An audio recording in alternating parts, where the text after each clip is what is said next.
There we go.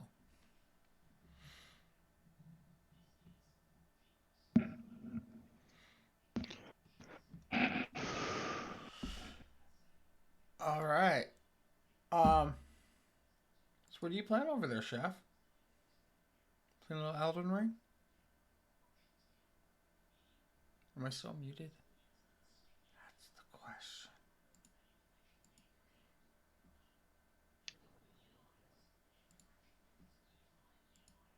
Oh, okay. Hi, Chef. Welcome. Hello. I been lagging. I didn't realize I muted all my stuff over there, so that was Yeah, crazy. you were Totally muted. nice. Totally muted. And I know that Dags went to go get a cigarette. Uh, No, No, no longer. no longer. No longer. He is back with a vengeance in 20 minutes of airtime. With what? In 20 minutes of airtime. I don't know. It was a stupid joke, Dax. You just giggle and laugh, and you roll your eyes and you nod, and then you realize that I made a stupid crack at you, and you slap me, and then the rest of the night, that slap overshadows the whole fucking campaign. That's exactly what happens. it's as simple as that. I'm about to roll for it. What's my slot connect? It's got to be a 15. 19. Oh yeah, definitely. Thank you all for tuning in for some D&D. It is now over. Dag slapped me, and it's pointless for the rest of the night. What happens? So, I'm being targeted. you're definitely going to be targeted. You're going to get some mean tweets at you and everything. So, I am teaming up tonight. We've been streaming, or we haven't been streaming. We've been gaming now. A tabletop. I don't call it D&D. I call it a tabletop game that we use a D&D format for. Now for a little bit over a month. We started off with Dags with his campaign. If you guys do watch our Sunday night show, you know what we're talking about because I was talking about it for like the first month that we were doing it. And then we started off on mine, and now we're in it. And then the other night, me and Dags were discussing, and Dags was like, "Why don't you stream?" And I said, "I don't fucking know. I just wasn't sure if everybody was comfortable, and everybody, slightly comfortable, or I just want to be respectful." So we asked everybody. Everybody was pretty much open to it. So here we go, first night. So you're all gonna come in a middle of a shit show, because you're following these guys. And you're gonna be like, "What the shit?" So I'm gonna start off right here for all those people that tend to click through the videos and find it later. I'll let you have a repeat. So we're gonna kind of break it down this beginning hour before we start playing. With that said, I like to welcome everybody to A Bard's Tale. This is kind of like a love letter to music in general. It was started off as a Gorillaz theme song, or a Gorilla song, Monkey, or Fire from the Monkey. It just, there's a song off of Gorillaz Demon Days, and I can't always remember which one it is. Fire coming out of the Monkey, yeah, that's what it is. Okay, and so I always listen to it from the first time I listened to it, I was like, I want to make a campaign out of this song, and I have. And then now it's like just kind of like a footnote. Like someday, hopefully, they'll get there and do the little whatever I have to have them for them to do. But we've been playing almost a month now, and we're only 32 hours in, maybe. It's about no, you guys are all probably about like 72 hours in now. Oh, in like terms of the story. It's story time, yeah. Yeah, maybe So, 72. Yeah, that seems about right. yep. You'll be hitting 72 hours in. So we're gonna recap the 24 or the 72 hours leading up prior to this. It all started with you guys performing in San Diego, California. The name of your group, and I hope it doesn't offend anybody, but it is called Tard and the Battle Bard. And we're going with this because he kind of gets coked out a lot. Hans does. He's the little rock and roller of the group, and so no offense to anybody. Yeah, we're all rock and rollers, Blanks. Yes, Come we're all rock and rollers. Um, and with that said, they finished up their set. They got on the tour bus and they were headed down to Baja California. And as they were driving through the desert, this random storm happened and they teleported into this other dimension. And now with them sitting here and listening to this, they actually get to hear some side story because I'm going to try to explain a lot of things that will tie in and will hopefully also make a lot of sense to you guys. Exactly who Jank is and all of that. So they teleported to this other dimension. The dimension is called Ween Wham, based off of the artist that sings Do You Wanna Taste It, the John Cena TV show for the Peacemaker. It's a great song if you haven't heard it. They inspired a dimension. With that, they end up there, and they show up as a welcome committee. A guy wearing a cloak and a hood, or a cloaked hood, and had a bird-shaped face for say, and they showed up and what they called it the welcome committee, and they had their first battle, and they did pretty well. I tested out their skills, and with that said, we should actually be like, Dags, tell me about your character. Who is your character? Who do you play? And so I play a human turned into a tiefling. I'm Bard Warlock. And my character is designed to be a silver tongue, or like kind of like a con man, or sort of like a spy. I don't know. It not like in any like negative way, but using what tools a spy or a con man would use to be as chaotic as possible. yes. And you'll see as he plays on, and we'll go on through each chapters, what his character does. So I named each chapter after a song, pretty much, that inspired me about their adventure for the day. And the first chapter is called "Long Way to the Top," or if you want to rock and roll.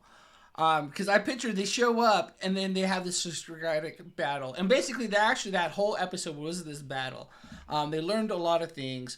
One of their characters, Nikos, Mac Milk plays with us, and he, if you watch the show, you know exactly who Mac Milk is.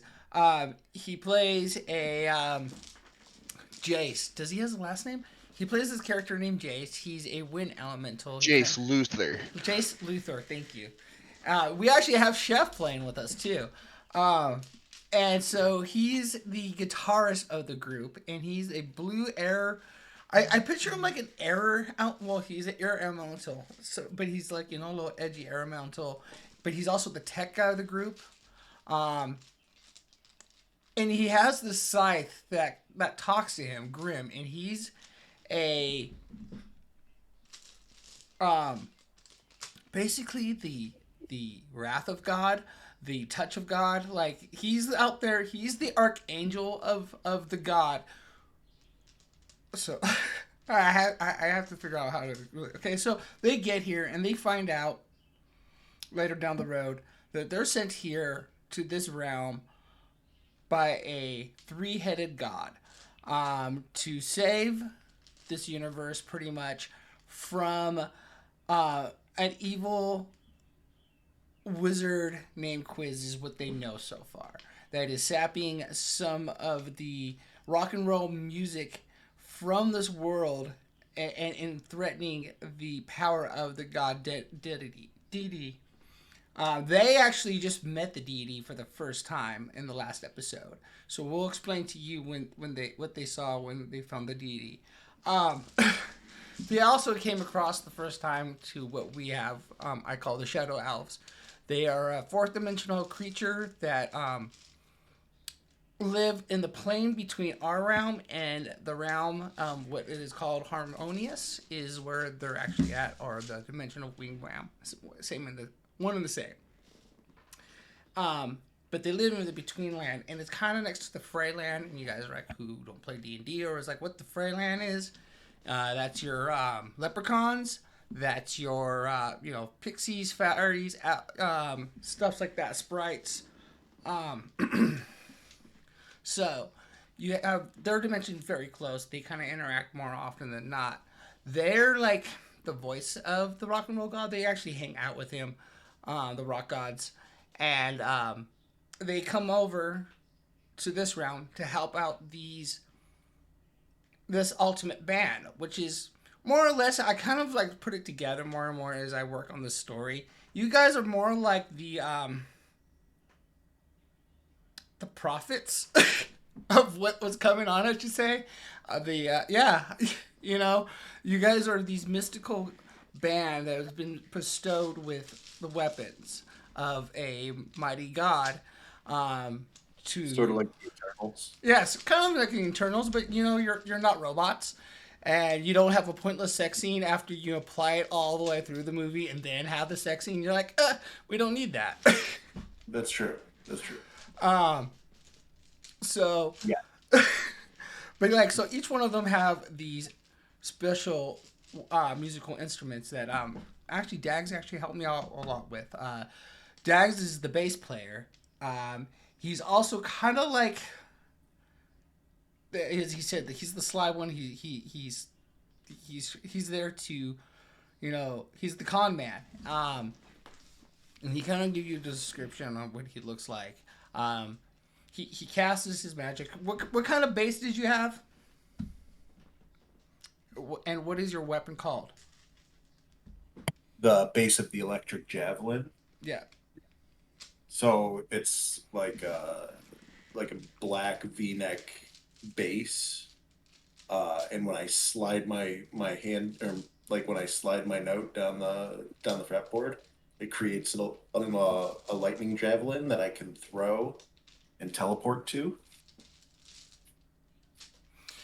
So that's badass. And I can cast. When you kind of picture what he's doing is what we have discussed. We like you picturing kind of like a Nightcrawler-esque creature person is what he kind of looks like. You're red in color, correct? Yeah, I'm a rather not super tall, but kind of average height, super skinny.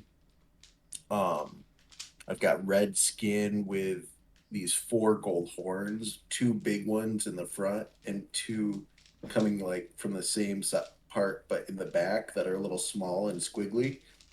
And I've got like golden rings on the horns. I've got like butch chops like Elvis did. And I wear a breastplate for my stage outfit. So I've got like this like bright brass breastplate on. And you are aspiring to be a genie as well, correct? Yeah, my patron is the genie, and discussing with Blanks, we came up with Genie Simmons. The like my genie is modeled after Gene Simmons from Kiss. Genie Simmons. Yeah. Oh man. That's funny. Love rock and roll. Love Kiss. I thought that would be perfect. And honestly, if you think of a genie like coming out, Gene Simmons, his whole like get up, it works perfectly. You're right. I'll give you that. Sure does. So we also have we have Chef. And Chef is our heartbeat of the band. He's the one that kind of puts it together. He also has a questionable background. Chef, tell us about your character, who you play. Tell us about Duncan. I play Duncan Hills. He's a Duncan Hill, I guess. He's a gnome bard rogue. He's a criminal. He used to be a drug dealer. He killed his brother when he was younger because he sold him some bad drugs. And he got out of the drug business. He switched to the coffee business. Therefore, Duncan Hills Coffee from the hills of Columbia. If anybody's seen Death Clock, it's a reference there. Coffee. It's a good one. If you don't know it, look up Duncan Hills Coffee Jingle by Death Clock. And yeah, he's starting to be taken over by a little like demon imp thing. But I'm saying fuck that. I'm not letting him take me over. And yeah, I can pretty much turn invisible like as much as I want. It's pretty cool. He's a cool dude. He's a little thief. Yeah. Well, we got to a carnival at one point, and he's actually was sly enough to win the prizes and then get the money back at the same time. So Yeah, I won the prizes and then stole my money back. like nothing ever happened. Yeah, but too bad the carnival didn't mean any. I guess it did at a certain point. So you guys were in this epic battle that happened, and there was what we had Dragonborn, and when we had also Cabals, and then some lizard riders. You also had the spider, and then the man in the cloak, which you later on you find out his name is Raven, but not the same Raven that you'll find out later on about as well. Two different Ravens, two different backstories, same name.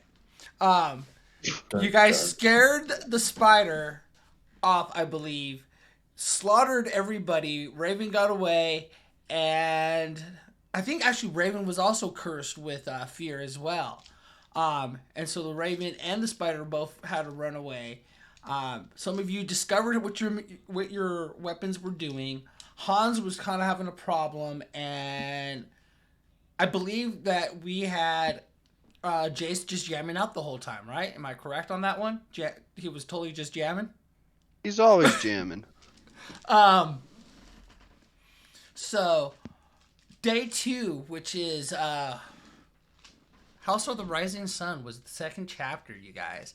As they were driving down the road, they had who they discovered Leo gets. Leo gets whatever the band needs. Leo goes and gets, and sometimes he just goes and leaves them stranded. But he was driving, and he saw a hitchhiker, and you guys decided to pull over, and lo and behold, you guys came across Robert Johnson, good old RJ. And you guys were giving him a ride, and you were going down to the crossroad. And at the same time, I believe you guys got a text from, oh my God, we forgot to talk about your agent. But you got a text from your agent, Phil. And Phil was their bus driver. He's their agent. We actually had a conversation. It's not Phil Spector. I know I have a lot of music reference. This is like Frank from Always Sunny in Philadelphia. I just like the name Phil for a manager. Slime ball, bald head. I mean, yes, it kind of makes the same reference, but it's not. It's more based off of Frank from Always Sunny in Philadelphia. And when they got there, Phil was gone. And so as they get this text saying that he came across when he woke up from the accident, there was a bunch of monsters on the bus. And he freaked out and he ran away. And as he was running away, he warned them about the encounter that they had a little late. That's kind of, Phil's style. That he was going to meet you guys at the crossroads. And so you guys get to the crossroads, and I believe Robert Johnson did a ritual. This is one of the first nights I realized I should kind of let you guys play and get along. Do what you more want to do and play it out, even if I have a decision in my head. Because this is where I believe your current artist ways would have been a lot more entertaining in our story way. And I would, I wish I could fabricate how it happened, but it now that I know, I kind of let you guys based off of that. And same with when you guys went inside. So Robert Johnson, basically, if you guys don't know the story, Robert Johnson goes to the crossroads and to sell his soul to the devil to become the best, performer out there. And so Dags was going to try to step in. And being persuaded as he was going to try to step in and jack his soul. And I had like part of my story plot, and I just didn't want him to do it. And now I could have, watching more videos, because this is also one of my first times ever DMing. I played countless of games since high school. I've actually brought together some of my oldest friends that I've played with, that I'll introduce you to as we're going on, and some of my new friends, and it's been a blast so far for these 2 weeks. So you guys get in and tell me what happened, in your words, Chef, at the Devil's House, the House of the Rising Sun. Well, we went into this. You're talking about the Devil Shop, right? The Devil Shop. Yeah, we went into this devil shop. Devil was looking real good. He was in like a suit. He wasn't like a mean devil. He was like a sly devil. He was just trying to make a deal. And he offered us some things. He said we could go through door number 2 to a mystery dungeon and win all the prizes. We decided to not do that because it sounded dangerous. And then we bought some stuff from him and ended up getting kicked out because I tried to steal stuff from him. Kind of what my guy does. Kind of what he does. We stole the golden fiddle. We battled him to a rock. You did not steal the golden fiddle. We actually didn't steal it. We won it. He put it down on the line, and you guys fucking... We battled him. Put it down and fucking took it. We fucking stomped him in the dirt with our rock. I'm hoping that luck carries on with you guys further into this story, because tonight should be really fun. I kind of winged it. I had an idea what was going to happen tonight, and I progressed it a little bit more. I obsess about what's going on every day, all day, other than me trying to figure out what I'm going to do in Monday night's game. I kind of focus on what am I doing in this campaign, where your guys' story is going to go. And sometimes I feel like I get a writer's block or a wall, and I'm like, okay, this is the general what I'm going to have them do. And then as Wednesday happens, I'm like, holy shit, this is what's going to happen. And as I start putting the maps together, I'm like, okay, yes, this is totally what's going to happen. And everything that I wrote down 2 days before, I'm like, I have to scrap it all and rewrite half the stuff. So yeah, you guys have this little encounter inside the Devil Shop. Phil was nowhere to be around, and nobody saw anything that you could make heads or tails with what happened. And as you guys went towards the forest of the not another haunted forest of the Wailing Trees, you came across a path, and the path led you guys into a forest, or deeper into a forest, and you found a house. And searching through the house, I believe you guys went up. This was actually really entertaining, and I kind of wish everybody was here to tell their part, because there was a lot of interaction. So there's another character that we have playing, Mike Shiitake. He's here. I don't know if he's able to talk, but Bri, if you hear me and you want to jump in real quick, and or I'm sorry, I'm calling him out. Templar, if you are here and you want to give a lowdown on your character real quick, you're more than welcome to. So he is a giant fucking mushroom. And he's the coolest one. he's funny, yeah. Some stuff we've got to tell you halfway through there. You have Mike Shiitake. He actually he controlled the lizards. So if he was here, he would probably have corrected me. He has 2 lizards now from the riding lizards from the first battle. One bit him, and since he's a giant mushroom, started tripping balls. and he was tripping balls at the same time because he is a giant mushroom, and they kind of connected. I don't know. I'm not saying go out there and eat mushrooms, but if you ate mushrooms, you know what I'm talking about. That you just click with something, and all of a sudden that's right, and you guys are just the perfect best friends forever. And so they became friends, and so he has these spores that take from him, and they do all kinds of things. So they became friends, and so he has these spores. That take from him, and they do all kinds of things. So they became friends, and so somebody's he has gonna these spores that take from him, and they do all. It's temp. Yeah. Thank you. I'll let him figure that out. And so he got this other lizard, which came alive 24 hours later. So they took the lizard, they threw it on top of the van. They're driving around in this world in a tour van with this lizard, and I believe there was a broomstick broken off and thrown in its mouth, open, so it looked like it was roaring as they drove down the road. Facts. So as Mike's trying to get on there, no worries, buddy. So he's also a druid, so he has animal shaping, and they come across this house, and he transforms. So this giant mushroom, actually, what so he says he's about 6 foot, right? This is before post ring, right? No, pre-ring. Before, can you hear me? Yeah, perfect. Cool. Before I got the ring, I was like 4 foot or 3.5 foot. Like, okay. Little guy. So he's a 4-foot mushroom. Tell us, Templar, welcome.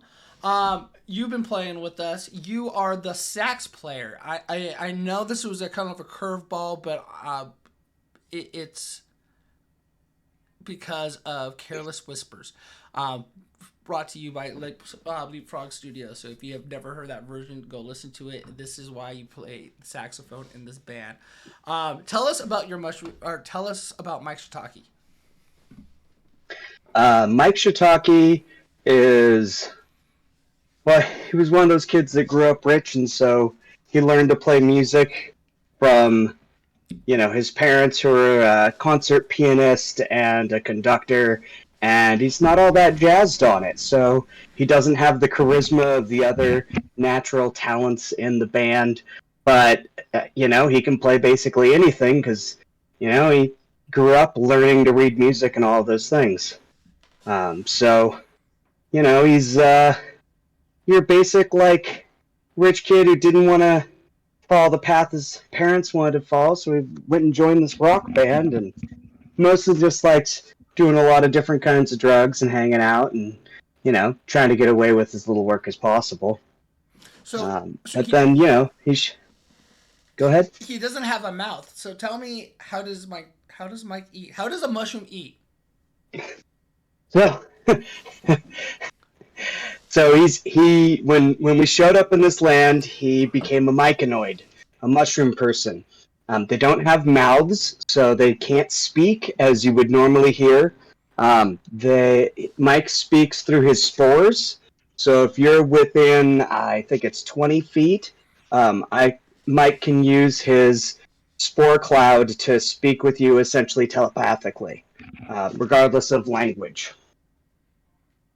Eating. It took Mike a while to figure this out, but like any mushroom, nutrients come from decomposing things that they grow in. So to eat, Mike has to go stand on something. I love it. He also absorbs his coffee intake the same way through the day. I feel like the end that your guys are at now is especially going to make a special little compost pile for you. I'm writing that down. That would be wonderful. I'm writing that down right now. Compost pile. I'll be right back. Word. So you guys come across this house up in the trees, and you go investigating. Mike, I believe you turned into a flying squirrel? No, a monkey. Chimpanzee. That was a chimpanzee. Yeah. And you climbed all the way up there. You didn't find anything on the first floor. You guys went straight down to the basement, overskipped everything. And there's something I have realized about you guys, and I pointed it out the other night. You guys never search for the fucking gold. You're like, all of a sudden, you're like, I'm gonna take this guy's arm.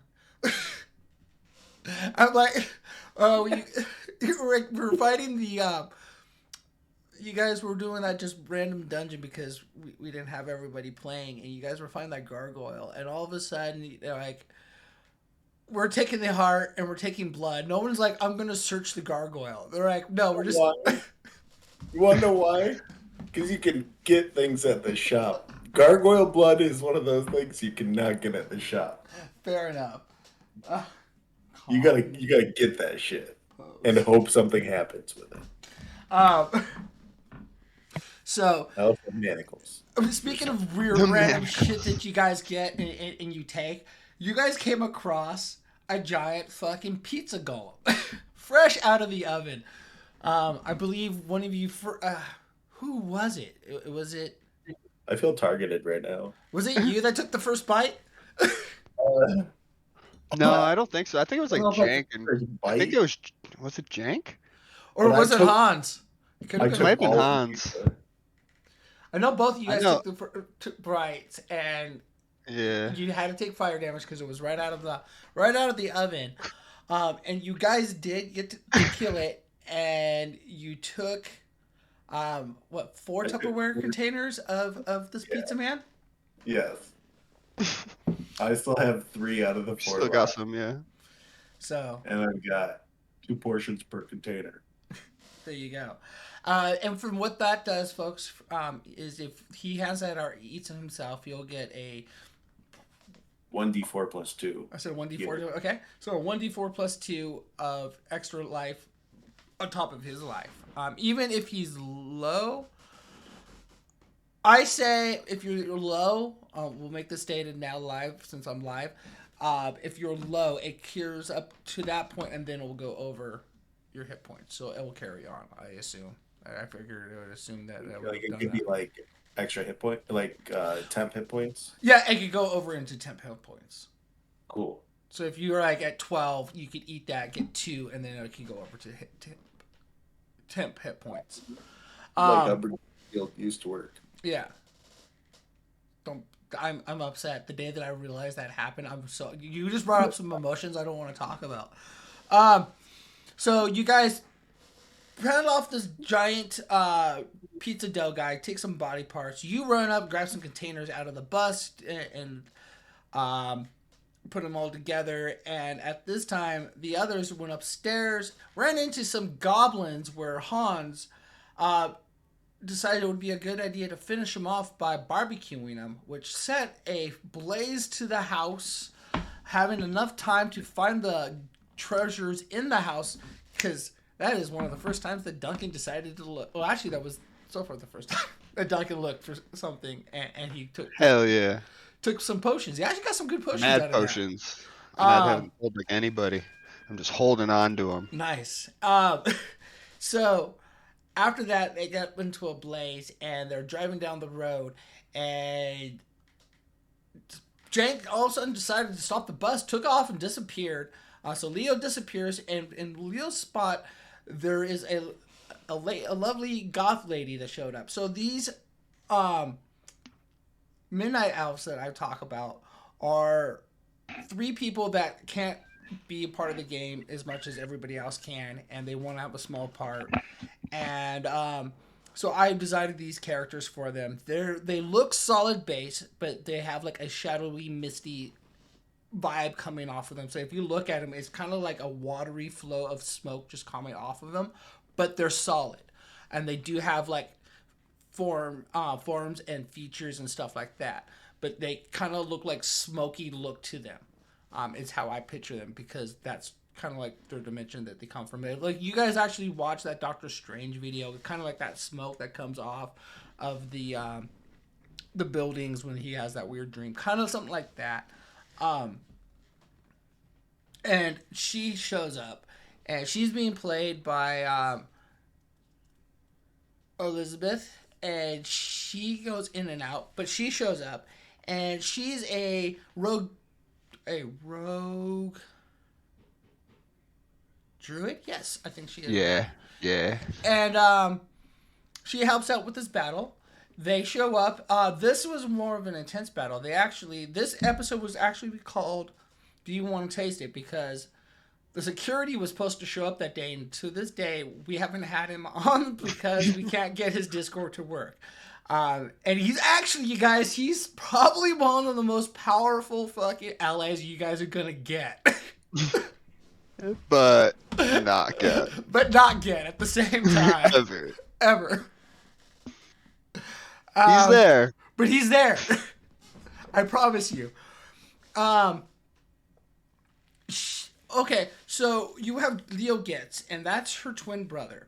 And his story is, or that's not his twin brother, it's his older brother. He's her older brother. Leo, who was there first, helped him out. He has a knife. I can't remember, Mindy, I think, something like that. I can't remember what we named his knife. His knife is also another archangel of the rock and roll god, and talks to Leo telepathically as Grimm talks to Jace telepathically. And they can also talk to them each other. He is a rogue bard, and he strives to be part of the band someday, and he's really excited that you guys have made him the honorary manager of the band. And that's why he kind of disappears, because he's kind of learned from Phil that sometimes you just disappear and you come back and everything's still okay.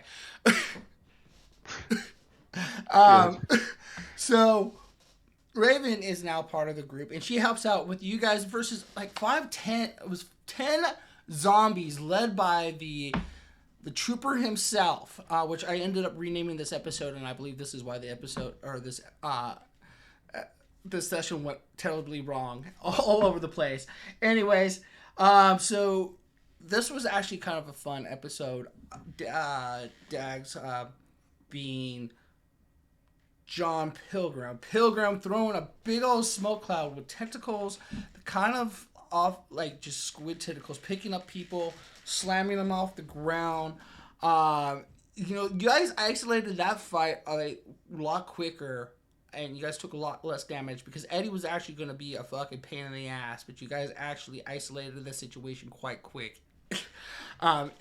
And you didn't let them get out as much. I know a couple of you guys took a couple of hits, but you know what? You're all bards, and that is probably one of the biggest downfalls that I made into this, and I think about that every fucking day.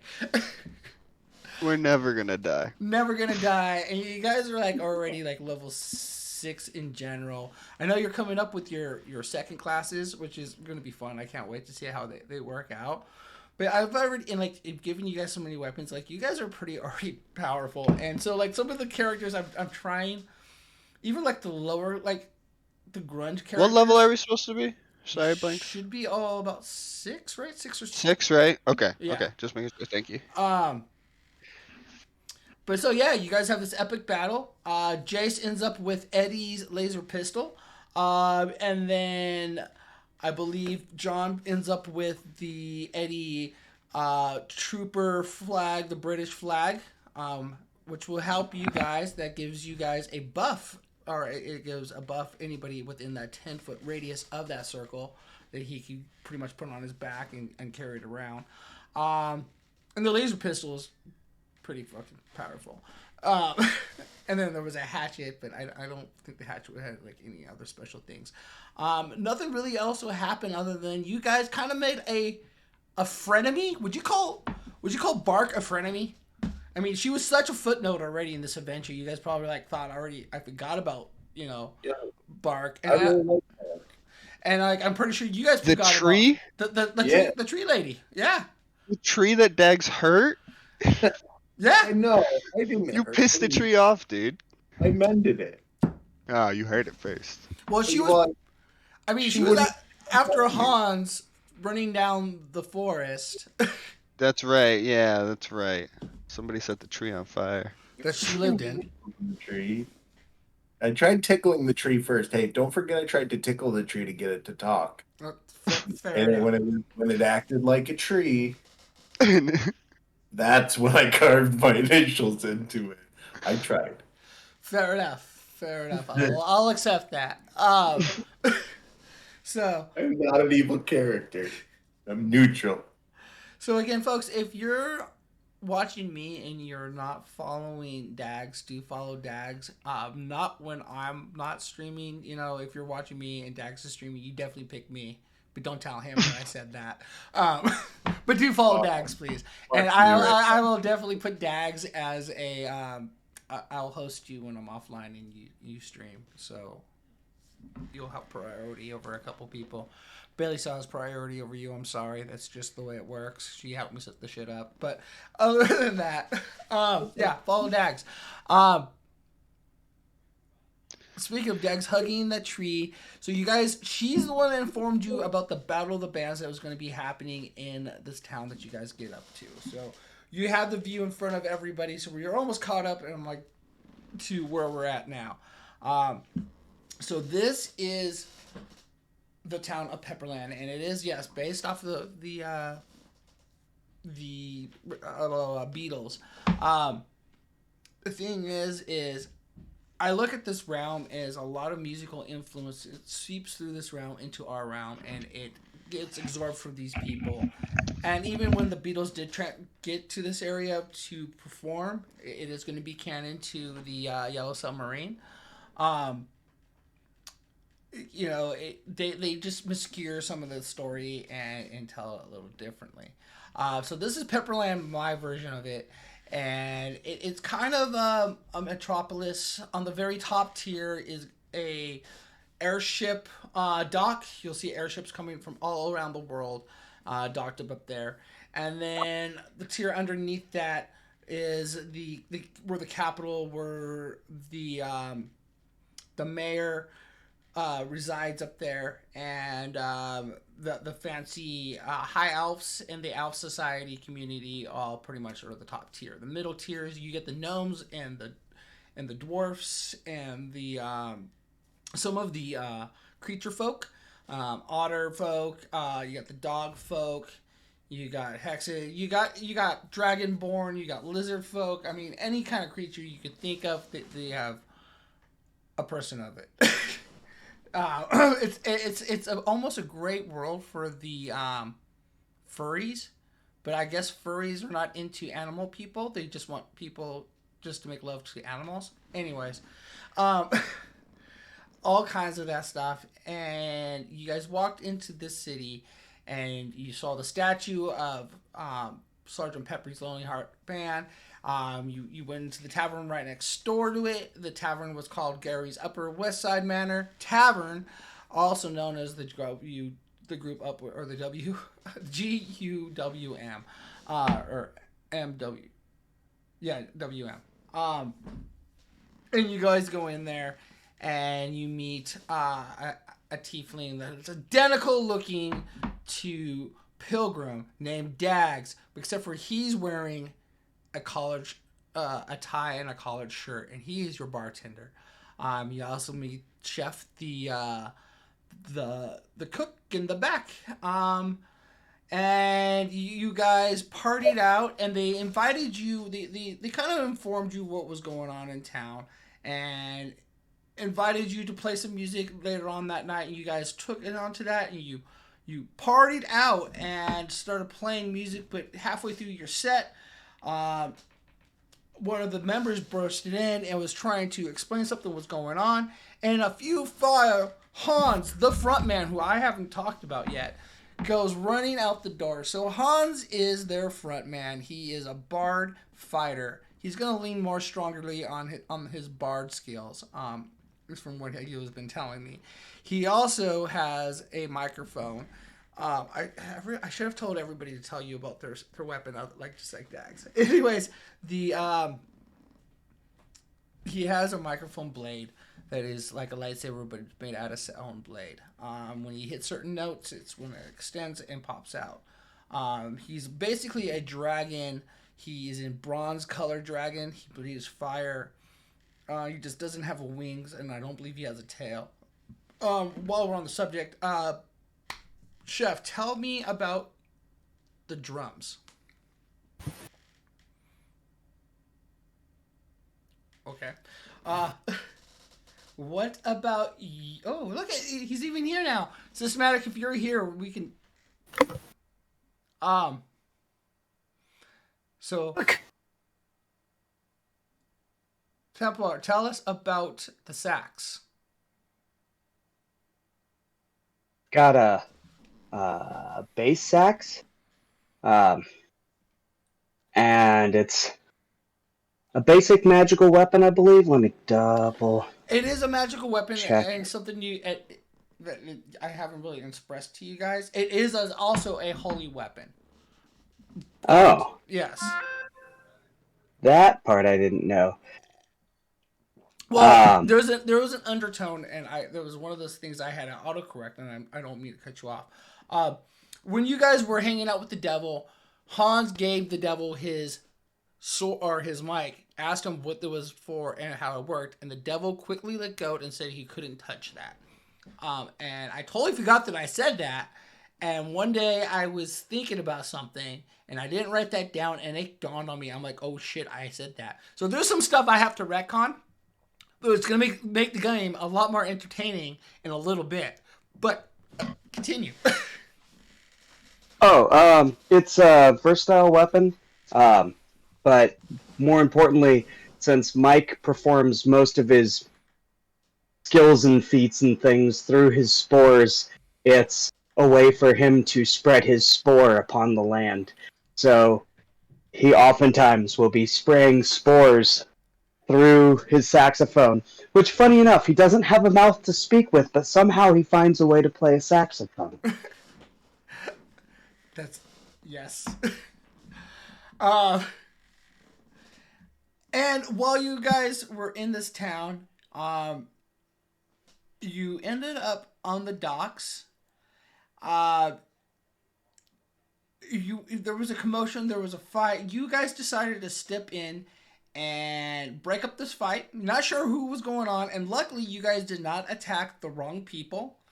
You did kill people. There were consequences which will be, hopefully never coming back to you, but you didn't kill anybody that was important. This is the important thing. And you also liberated 7 goblins, I believe that was the number, right? 7.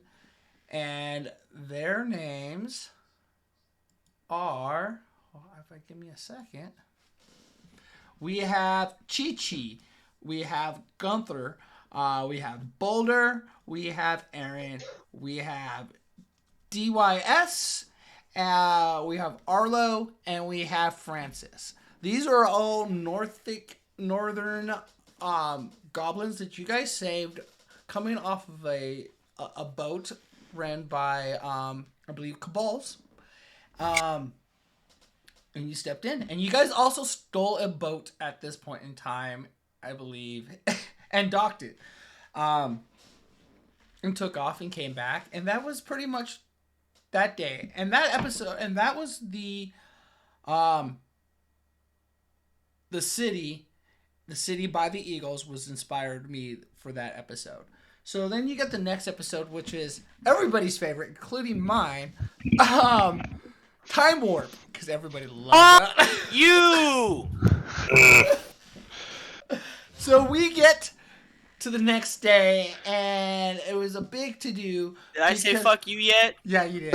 Well, Because fuck you again. it was the Celtic solstice going on, and it was actually a prelude to the Battle of the Bands that they actually came to town to perform at.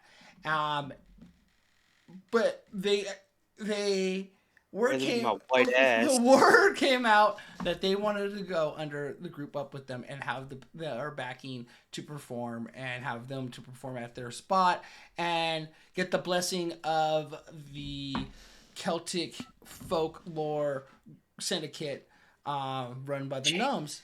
And they got blessed. They went for the blessing, and they got to hang out in a time warp. They went through some of my favorite little games, and it took them 2 days to do this. So they got Time Warp and then Time Warp the Remix. During Time Warp the Remix, they actually did a lot of stuff that unfortunately nobody's going to remember. And I know this, that you guys know this because, we have had conversations after this after that little timing happened. So You guys went and talked to JB. Discovered some stuff about your about the Rock Lord, the Rock God, the three-faced Rock God that has Alice Cooper, right? Daryl Dean, Dimebag Daryl. Daryl, and what's his name? Oh my goodness, Rodney James Dino. Face, and you guys found went outside, buried some gargoyle blood and heart, which, if you ever get back to that conversation, you follow us that long, we'll bring you up into loop with that. But yes, they have gargoyle blood and heart, from a random adventure that has no real name. Buried a gargoyle in the yard, correct? Yep. And Did we redo it? Yeah, after they the redid it. Yeah. They redid, and they got Mike his ring and his gem. Right? Was it gem that you got? Oh. So Is Mike, that cage? oh, the cage, but it was like a little jewel Trinket. keychain, trinket. Yeah. So now, Mike, because of my that, scope. you are what now? A 6 foot tall mushroom? Like 7 foot. Wearing a little stone crown. This is how I picture that rock with a thing on it. And a little dingling thing off your saxophone of a little brass cage that makes it always dark above you now, right? So now that you... At will. So, as a myconoid, being in sunlight, you have disadvantage. And Nice builder. yeah, well, luckily, night is now upon you guys. And I know I skipped out some other spots because I was trying to wrap things up, and which is kind of brings us on tonight. So before we even start, I'm gonna let Hans. I kind of did an introduction of you and Jace, but I want you guys to tell us about your character. Hans, go first. I'm a freaking dragon. Brass scar along my face, totally badass. My first. Did I get disconnected? No, you're still here. Oh, got real quiet. We're listening. Yeah, so my background, I was playing with Poop Whistle, Herpy Squirts, Captain Morgan's Freeman, but that's when that bitch Karen cheated on me with the drummer Chad. Kind of lived in my van for a while, and I teamed up with, Tard and the Battle Bards. Going to rock. And no stranger to the Blanks and Fatty show. What's up, McMilk? Mac Daddy, Yo. tell us about Jace. And I've already kind of breaked it down about your psychic connection with Grimm, how he's the guardian angel, he's the backbone of your ship. But you actually, you and me designed your character, and we're still kind of trinking Still him coming. Yeah. Trying to make him. Well, we gave him this awesome power. Tell him about your character. So, Jace is a bard artificer, but I don't really worry about anything dealing with my bard side anymore because the way Jace works is my unique weapon is my guitar axe, which allows me to summon my friend Grimm. And then whenever Grimm is my primary attack power, like I don't really focus on casting spells or anything like that unless I have to anymore. But Grimm is my main attack, and the cool thing about him is that as long as he deals the final blow, I have to then strike my pose, which is pretty much just me holding a guitar pick above my head, and I get to absorb their soul, and then I, in turn, am going to use these souls to add buffs or whatever we truly desire. However we really make this character. we can get this. He's almost has like a small army behind him already. Yeah. Like in talks, I'm like, I can picture this kind of happening, and he's like, well, I kind of thought about this, and he was saying about having points. Hit points connected to characters don't do psychological damage and stuff like that, and I like that. And each character is going to be a little psychological link to you. So it's really going to help me work on my 3 voices that I have for every character. So, you know. With all that said, everything, I think we kind of caught up with all the major points for tonight's episode. And so tonight's episode is Rock This Town. And we're going to be picking off right where I left you guys off the other night before we started talking and kind of dragged it out a little bit more. So your guys are leaving the funhouse, which wasn't so much fun. Fuck. Pilgrim, you are pissed. You went into your little trash can and you sat in there and you were in your little bottle and just fucking mad as hell in the trash can that you were kicking. Pouting away. Where everybody else was kind of walking back. And then you got out and you guys all decided to go up to the chapel to see if you could find JB, and he wasn't there, so you guys decided to plant the gargoyle again, and then you left there. As you guys were going back to the tavern, you ran into your goblins, and they were super excited, and so you run into them. They're like, "Hey, boss, word got out after that show today that you guys put on, and you just better get back to the tavern. There's a lot of things that just happened." And you see they have a stack of papers, and they're placing tonight at Gary's Upper West Side Manor Tavern.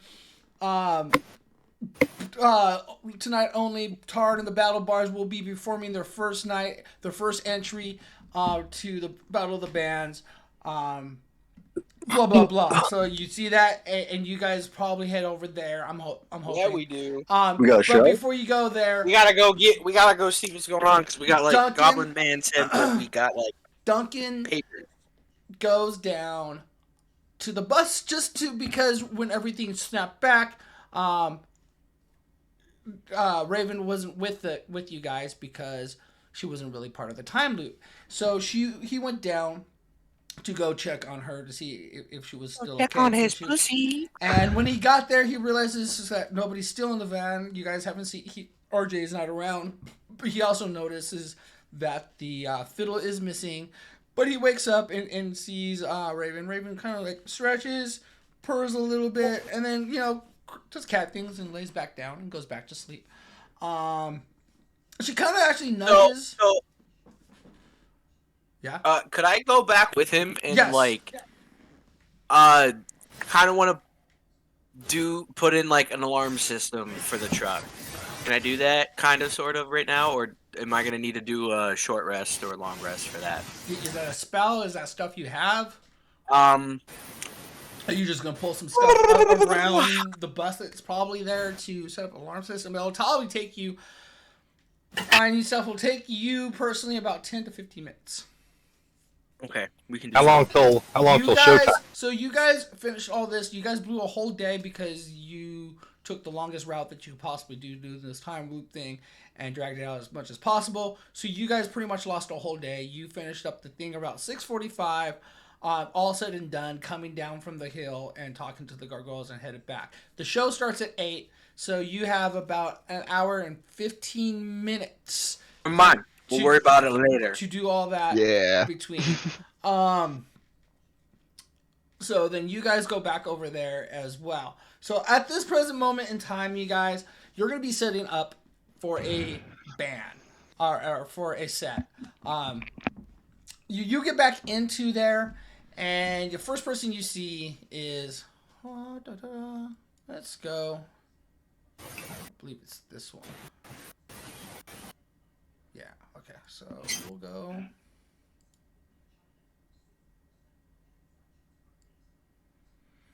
Like this.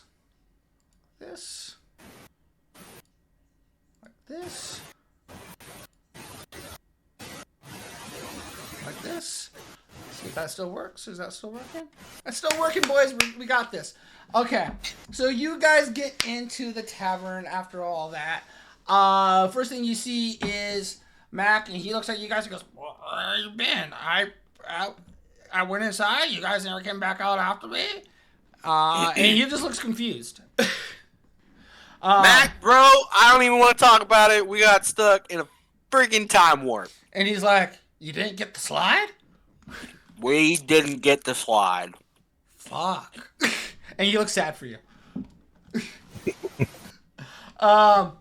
So you walk in and you see that Morty's kind of cleaning things up. Randy's sitting at the bar hanging out.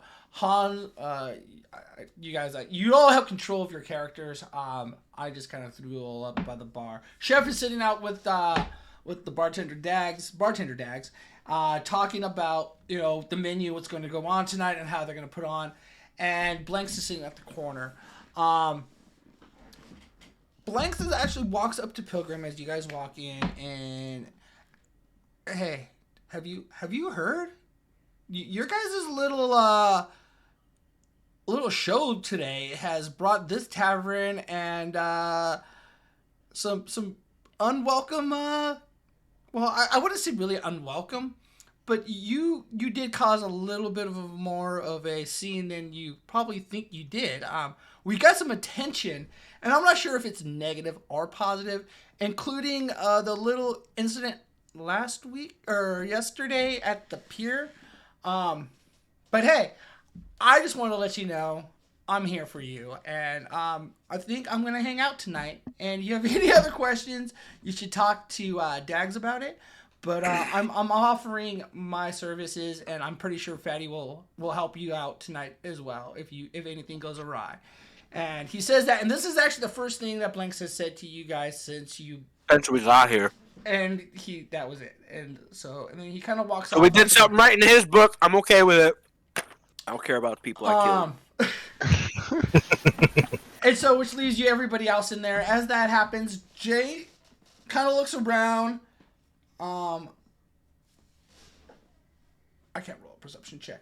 And actually, Mike sees him because Mike has the best fucking perception whatever.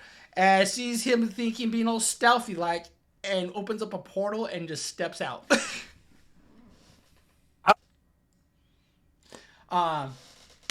So go. So you guys got about an hour. You walk up without Blanks telling you that. So you guys probably go up to Dags, the bartender, and he kind of lays it down. And he tells you guys, so after the incident you guys pulled off this morning during the parade, you may have pissed off Ed, and I know that's what you guys were going for, so kudos to you. But they kind of kicked up the starting of the Battle of the Bands starting tonight. Usually they just do a band here and there, and they all perform on Saturday, and voting and all it happens. So they're doing a 3-stage process now. They decided they're going to do after watching you guys perform up there. Starting tonight, they welcome every band they possibly can to come out and try to participate. They're only going to take about 15, I believe, out of tonight, and then you guys are going to participate tomorrow. And then Sunday will be the final performance, and, by narrowing it all down. So tomorrow's going to be the biggest day against everybody you have to rock against. But tonight, there's a bunch of people out there. The 3 bars down here, there's 3 bars open that are performing shows tonight. And there's a representation of almost everybody in each bar coming in and hanging out, from what I've been told. And we're also lucky that Bono and Glenn is actually going to come out and hang out with us tonight, and they're going to perform at the end of this evening. So, yeah, we gotta have to let, and he says this with a kind of a grin, or with grinding of his teeth. He's like, gotta let one of the fucking pretty boys in here tonight. And he kind of looks really annoyed about that situation. And he's like, just deeply annoyed by it. And he kind of just walks off and goes make some Duncan Hill coffee for you. Yeah. Don't worry about those pretty boys. All right, so you guys, whatever you need to do, let me know. I'm gonna give you about 15. I'm gonna give you about 3 minutes to come up with a playlist. Now, this playlist, it's going to be all the songs that you guys use. I'm going to time it up, and at the end, with all the songs that you played, with the amount of, by the minutes, being close to an hour or not. You guys do get to take a break. You get to let me know how long your break is between sets if you want to take a break set, and you guys want to do anything particular like that. There's going to be rolls to be checked. Of course, we're going to do performance needs checks during this. But yeah, so I want a list of songs. Toll! So a good amount. I'm going to take off my headset. I'm going to give you 3 minutes. I'm going to have you guys jot down a bunch of songs. And then we're going to write down the times afterwards. And I also need to know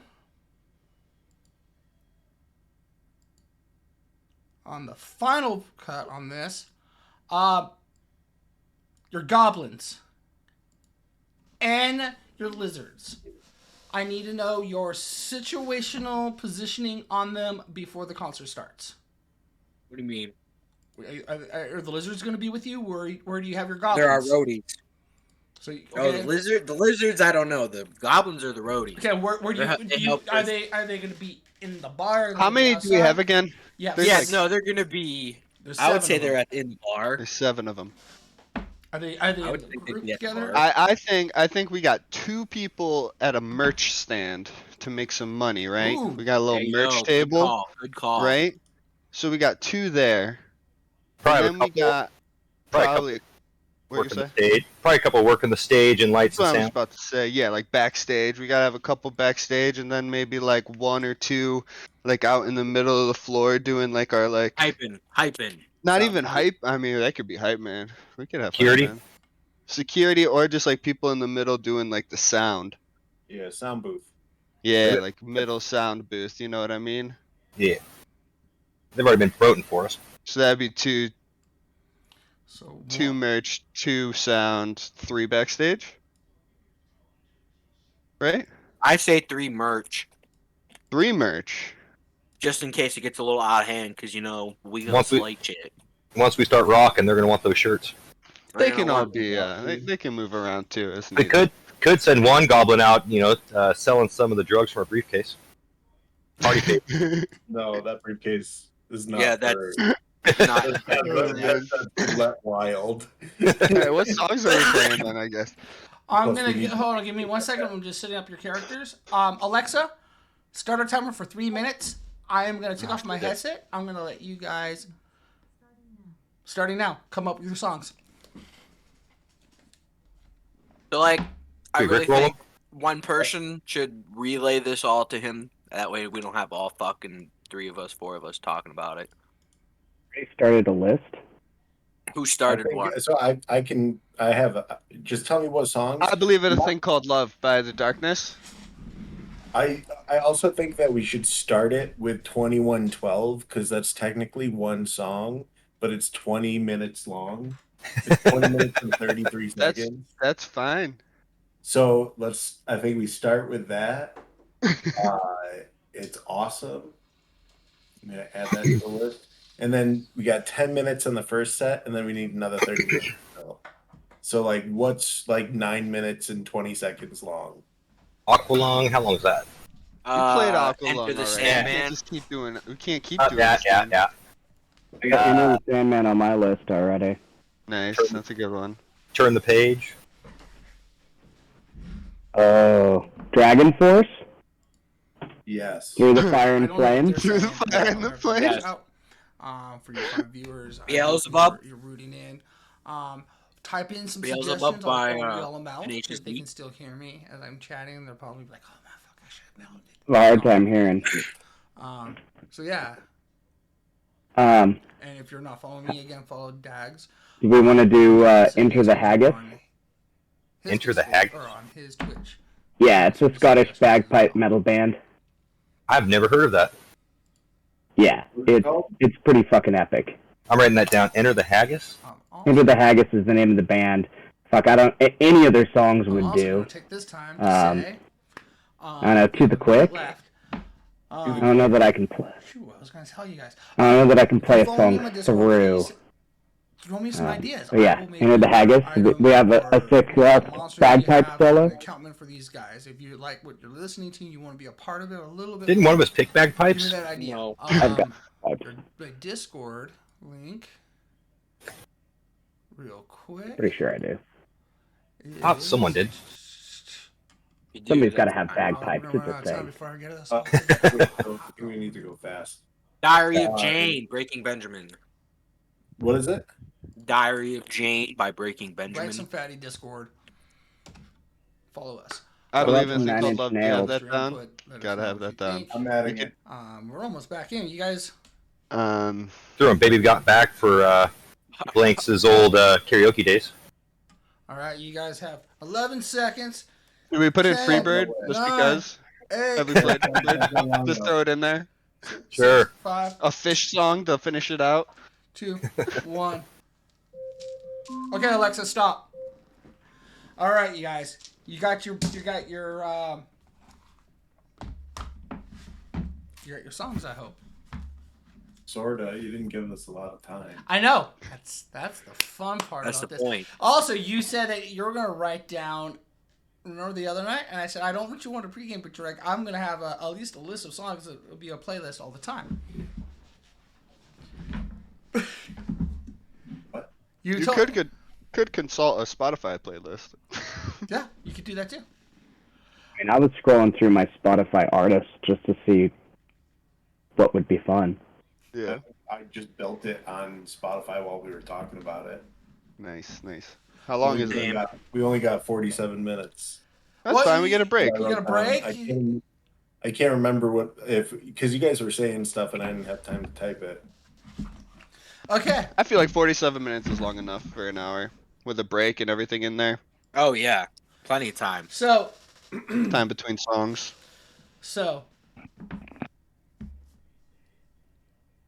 you guys are backstage and you hear a booming voice kind of drunkenly, welcome to Gary's West House. I'm Bono and I'll be hosting your evening this evening. Way to go, Bono! I like You to getting our welcome briefcase? all you guys, and I'm really excited how we're starting off this whole new tradition with us tonight. And excited to invite out the first band, Tarn of the Battle Bards! And he just starts like clapping, and the rest of the people start clapping. And go. Yeah, Holland just jumped out first, like throw a little fire out of his mouth. Okay. Yeah, we got the goblins doing pyrotechnics. So you got your And, goblins Oh, yeah. doing some pyrotechnics. Controlled so pyrotechnics, obviously. So Sweet. you guys are actually not gonna. So okay, so Controlled pyrotechnics. Oh, Right? We're not so- setting the bar on fire.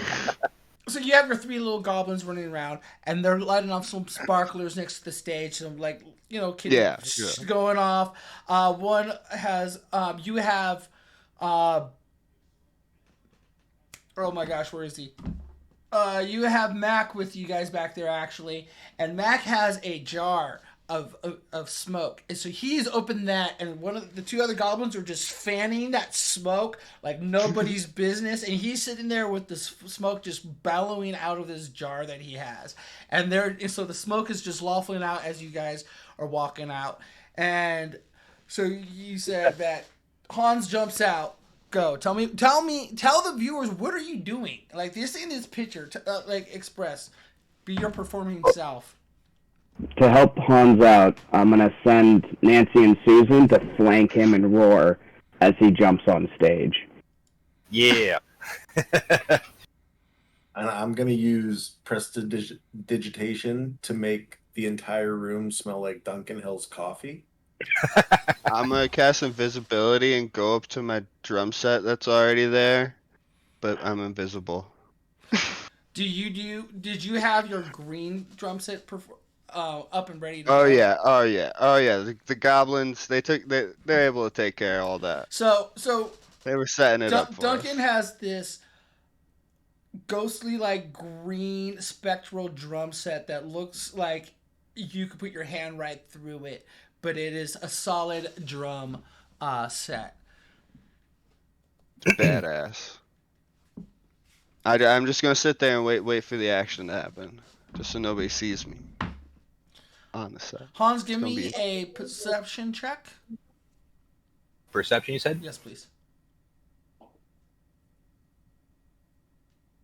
21. So there's lights in your eyes, but it's not too bad. And as you're up there getting ready to start, and you're doing your strut up, you can see in front of you that JB's actually in the front row of the show tonight. Sweet. And he looks really excited to see you guys perform.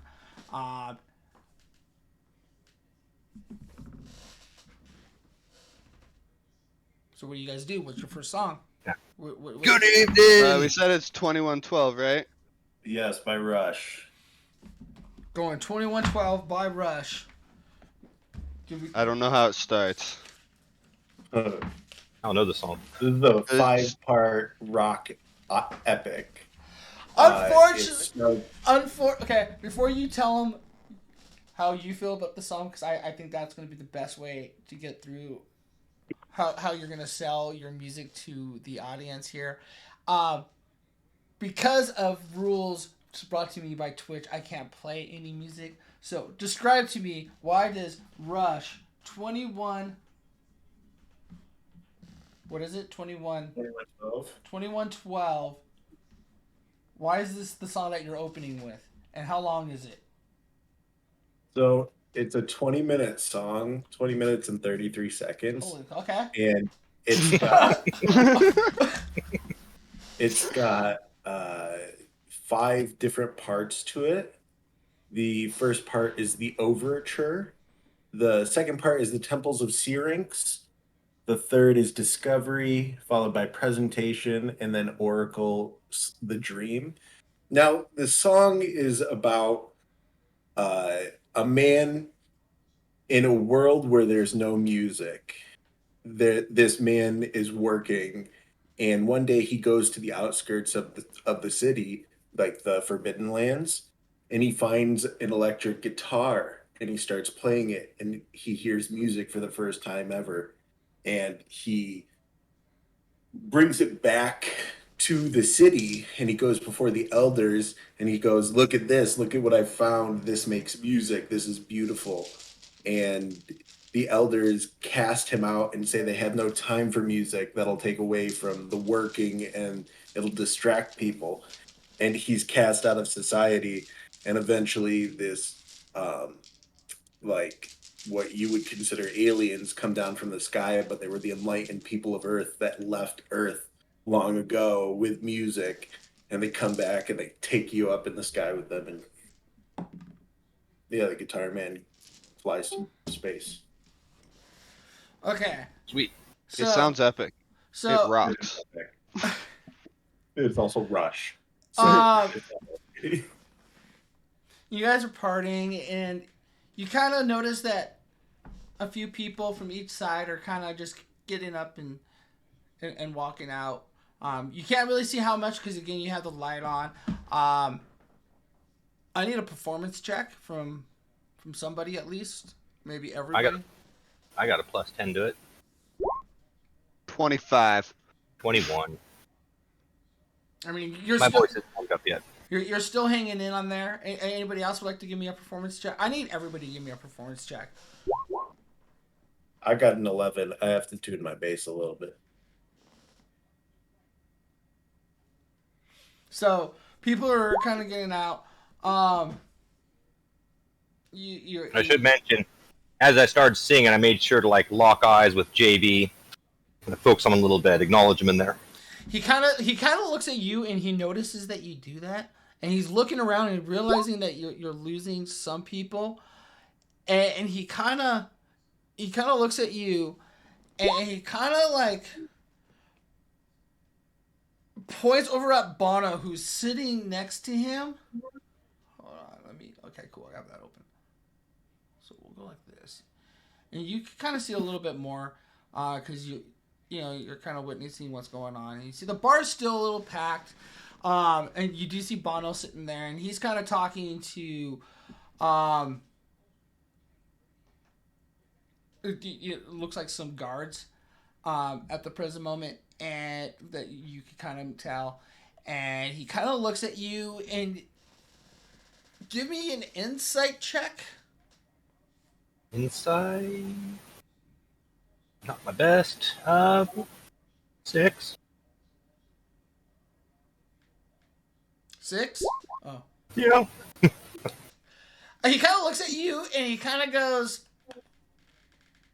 you could tell that, he's mouthing something to you, but you can't really pick up what he's trying to say. So you guys have gone by 20 minutes of your show, and you're noticing that people are leaving. Do you guys want to continue going? Do you want to take your first break? Can I look around the room for the tree lady? Sure.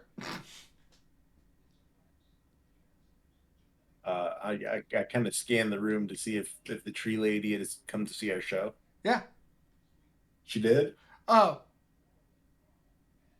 You know who's not here? Is Bill. I am going to say yes. I'm going to say that Bark did show up, and she's here for the first night. I don't have a token for her, but Bark's there. You know who's not here? Freaking Phil.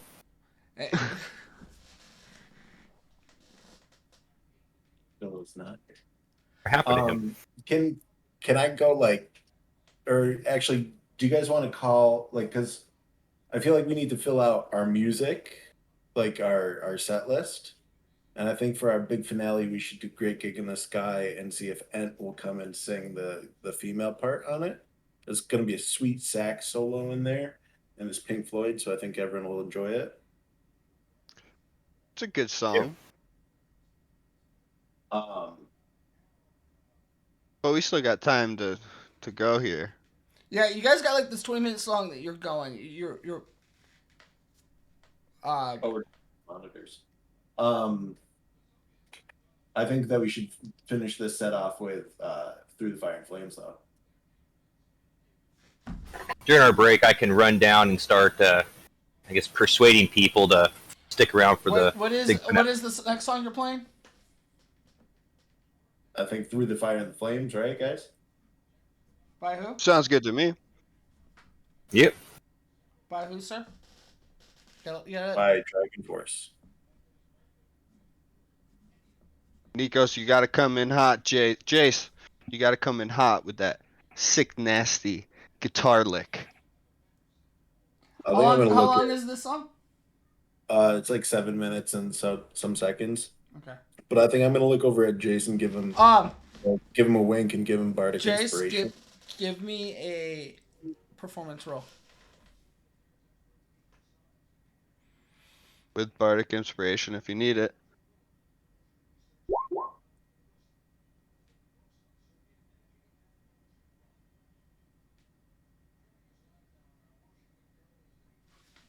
I can't see it. Can you? 26. Okay. I'm muted. I'm sorry. 26. So you're starting off with that fucking. Yeah, but before that, I'm also gonna cast Minor Illusion on my hands, so it looks like there's multiple hands going super fast. Nice. Just shredding on the guitar, baby. Nice. You want 4 mirror images of you? We can totally go that way if you want. Okay, so now there's multiple hands going. Smoke coming off the fretboard. Right. And then I cast mirror image, and 4 more of him appear on stage. So just ripping. You seem stressed out. You want to see them really fucking have a blast. And Grim all of a sudden just appears in front of you, and he starts doing his whirly attack and blowing the smoke even just more and more as you're just shredding through your song. Word. So now there's a floating scythe just hanging out, giving more you guys a stage presence. As you say that, your weapon starts glowing a little bit, giving a emelet of a just a holy aura about it. Yep. So as you guys are playing through Dragon Force, you seem to have more of everybody else's attention still there. And are you gonna play another song, or are you gonna? Yeah, when we do our break. You gotta tell me. You guys are in control. You said that this is gonna be okay. You guys are at about roughly 27 minutes. We'll call it roughly 29 minutes into your whole thing right now. You get an hour, right? You got a whole hour. You got a whole hour stage. We want to take our break now and then come back and just power bomb this place. Hell yeah! I guess so. Sounds good. Okay, I was gonna say there is all no right, question. so That's no answer. Tell you guys finish up. What do you tell the audience, Hans? Hey, we'll be back about 15 minutes. Don't go anywhere. You haven't seen nothing yet. All right, so we can actually start playing this game and make these 6 viewers that we have chilling with us enjoy the game. So you guys, can I roll persuade on the Twitch chat? Yes, you may. Oops, I went the wrong way. So you guys, 25 versus chat. Nice, you win. We're on break. Okay, so you guys get off stage. You can actually see the whole bar. And the bar is pretty crowded. You have all kinds of people hanging out. Over in the table, the corner, you still have JP over there drinking away, doing his thing. You do see Randy hanging out, chilling with him. Deet's kicking it. And I don't know where my token is. Oh, I know where he's at. After he left the smoke there with the goblins, he ran inside, and he's helping Chef out in the kitchen, making up all the food. Dags is over there slugging drinks. You see Fatty and Blanks hanging out at the bar. You see them being kind of chummy with a character you guys have not met yet. A tall rabbit-looking character. He holds a pike in his hand. Yep, that's correct. Nikos, roll persuasion. Actually, everybody roll. Give me a... Okay, so Mike sees a seemingly familiar person. I mean, everybody else could roll. I just know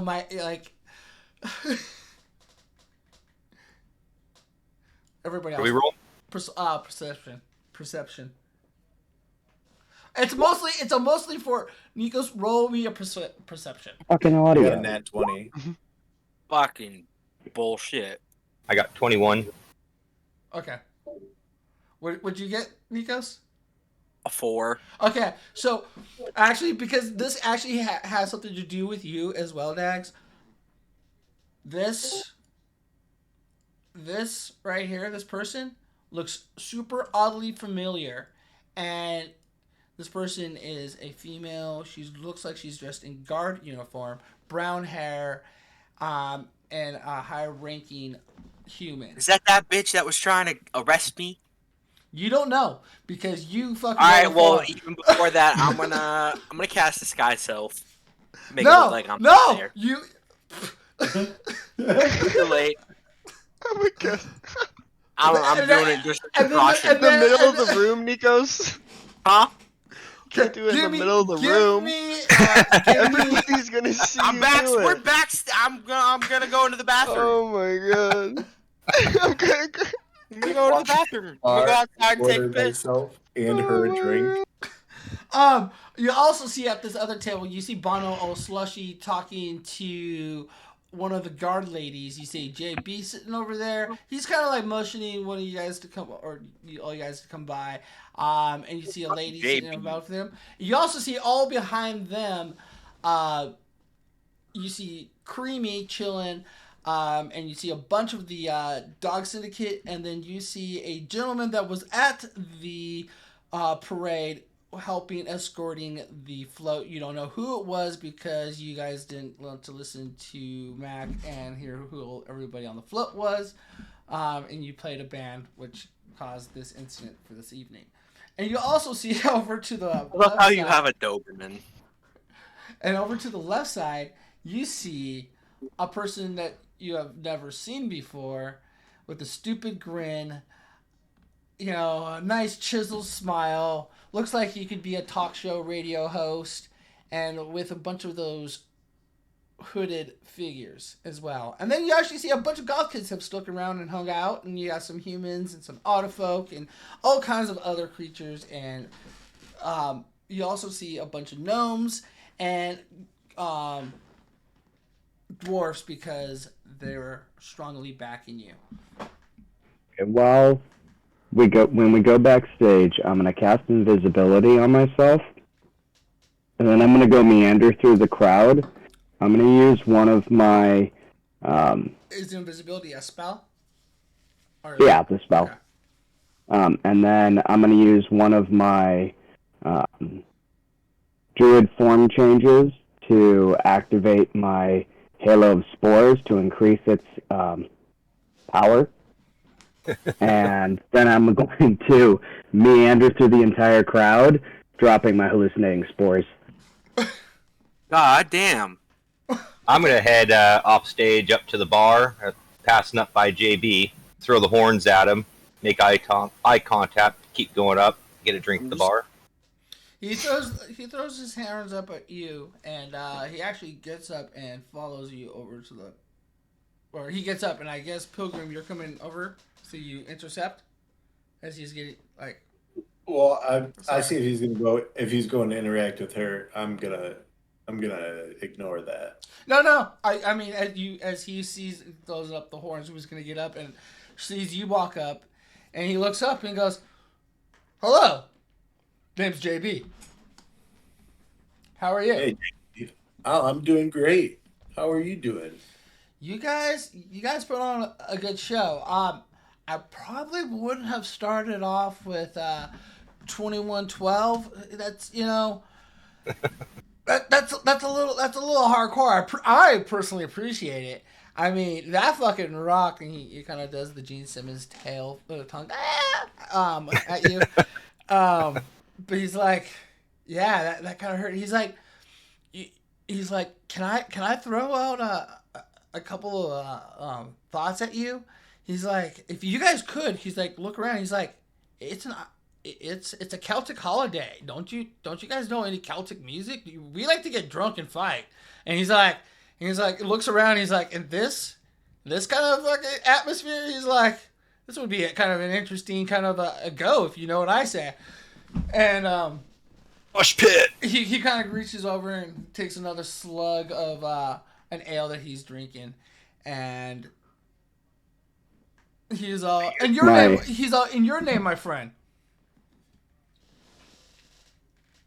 I mean, I think if you're looking for Celtic music, stick around for the second set. That was just a warm up to get the crowd prepped. He's like, he's like, you rhyme, all right, rock on, and he throws you the horns, and he says, I wasn't planning on going anywhere. He's like, I'm here at Longhorn. He looks up. He's like, I can't believe Quinn is actually going to perform tonight with Bono as the backup singer. They're going to do a couple songs. They're going to cover some Cranberries, I heard. She was thinking about doing some Zombies.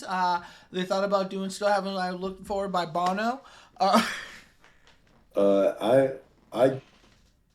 I totally understand what you're putting down. I think we need to play those songs with them. It's like you're like, have them come up there with you. Hell yeah! He's like, that would yeah. I hear what you're saying. Man, it'd be like the Last Waltz all over again. He's like, he kind of just throws up the horns, and he's like, that would be fucking, yeah. What about you, JB? I mean, you got a fucking killer voice, I'm sure. He's like, I'm a more of a flogging Molly kind of man myself. I've come back to join the group talking to JB. My beer. And he's like, JB, you're the front man. He's like, man, you fucking got some lungs, man. And the fire thing, that's fucking metal. A little puff of fire out. Yeah. So, Hey, what JB, yeah. I just wanted I want to let you know, like, I feel like I'm getting deja vu right now. We had this little issue, and I know that you don't think we've ever talked, but we have talked prior, and I just want to let you know, man, I appreciate everything you've done for us. And he kind of looks confused, but he trusts what you said, and he kind of believes what he said. And he looks at you, and he kind of grins, and he's like, kind of like the luck of the Irish. Yeah, we had to do the time warp again. And he kind of looks at you confusedly on that note. He's like, I have no clue what you mean by the time warp, but okay. Well, it's a little step. It's a step to the left. Definitely the luck of the Irish, though. And as you're drinking that beer, I want you to remember you can't not taste that beer there, Han. Oh, I know. Yeah, I remember. Okay. Yeah, that's fun. That's a really fun house, buddy. So I want to go up to JB and be like, hey, I got a question. He looks at you. He looks at you and goes, "Who are you?" I'm the guitarist. He's like, I'm in disguise right now. He's like, why? Because I have a bad feeling, and I just want to be in disguise. But anyways, so we got stuck in this pretty shitty time warp, and this dumbass dwarf I know, or dwarf, excuse me, I meant to say dwarf, not dwarf, pissed him off as, we were leaving this place, and he kind of gave us some cursed gold, and a couple of us got cursed. Do you by chance know a way you to get rid of this curse, my friend? He's like, why'd you take the money? I don't know. I didn't really want to take it, but everybody said split it, so we... Right. He's like, well, I personally can't, but there is a legend about this flask down in the crypts in the church. Yeah, we know about that place. You were gonna look for the keys for us. He doesn't remember this. He doesn't remember. Yeah, I know, but we already know. We already know, JB. We'll go in there. Tell us again. Okay. Yeah, key. I haven't found. Did I say Saturday? Yeah. Okay. Yeah, Saturday. Did you? Did you want to play at the church? Yes. Absolutely. Oh, okay. Yeah, you definitely wanted us in the choir the whole time. Awesome. Awkwardly now, I am kind of slightly getting some deja vu. And as you guys are talking, the guard walks up behind you and taps you on the shoulder, Dags. And she goes, I just want to let you know, you are not in trouble yet, but I'm watching you. And Hello, lady. if I see you guys do anything that, disintegrate anybody for any manner, I'm arresting a like of you, especially your little air friend. And if I see him, he's getting the fucking bitch eye. Listen, baby. Listen, baby. Why you gotta talk like that to me right now? Why don't we go have a drink over at the bar? Love you, Make Dad. a romance check. I love you. Give me persuasion. Hold on. Okay. Give you persuasion? You bet. I You bet. sneakily give. That's a nat 20 plus 11 for damn. 31. She's like, Damn.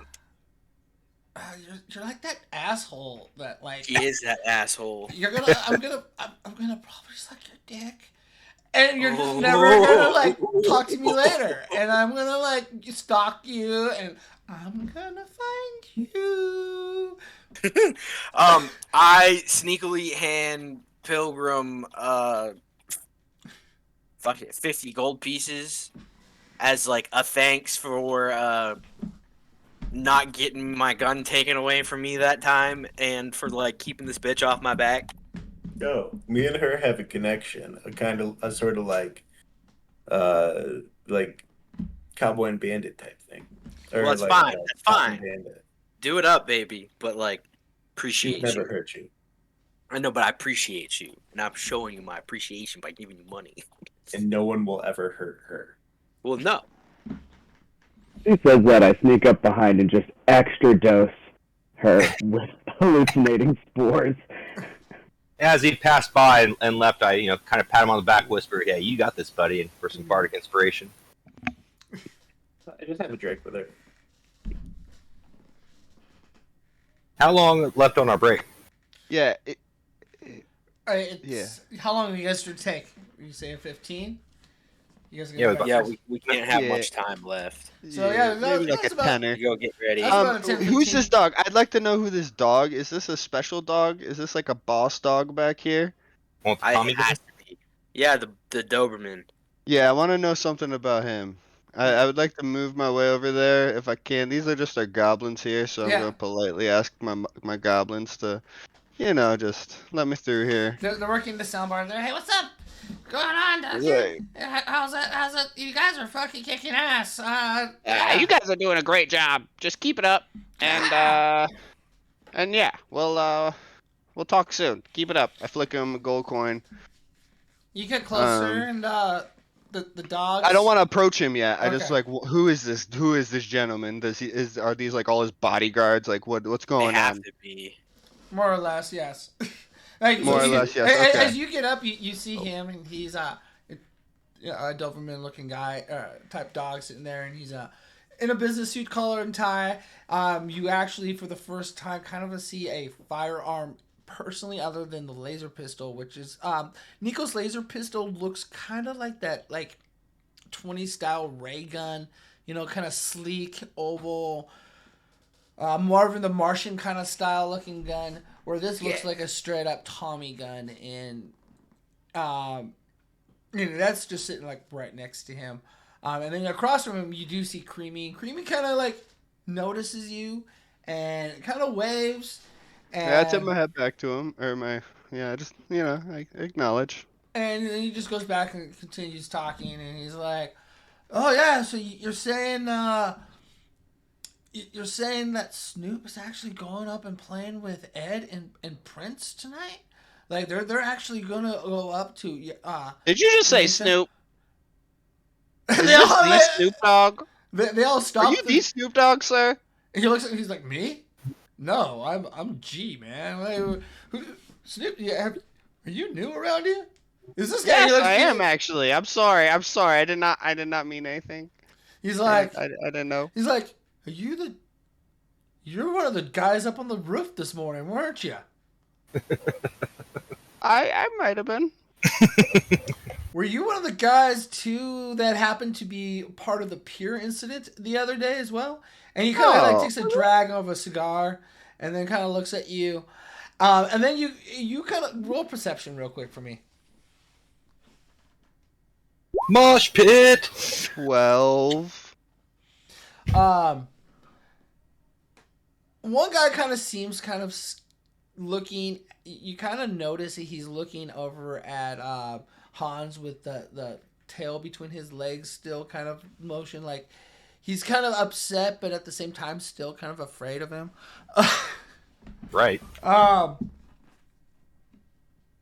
And Creamy just kind of like looks over at you and kind of just does a slight like head like no, like no.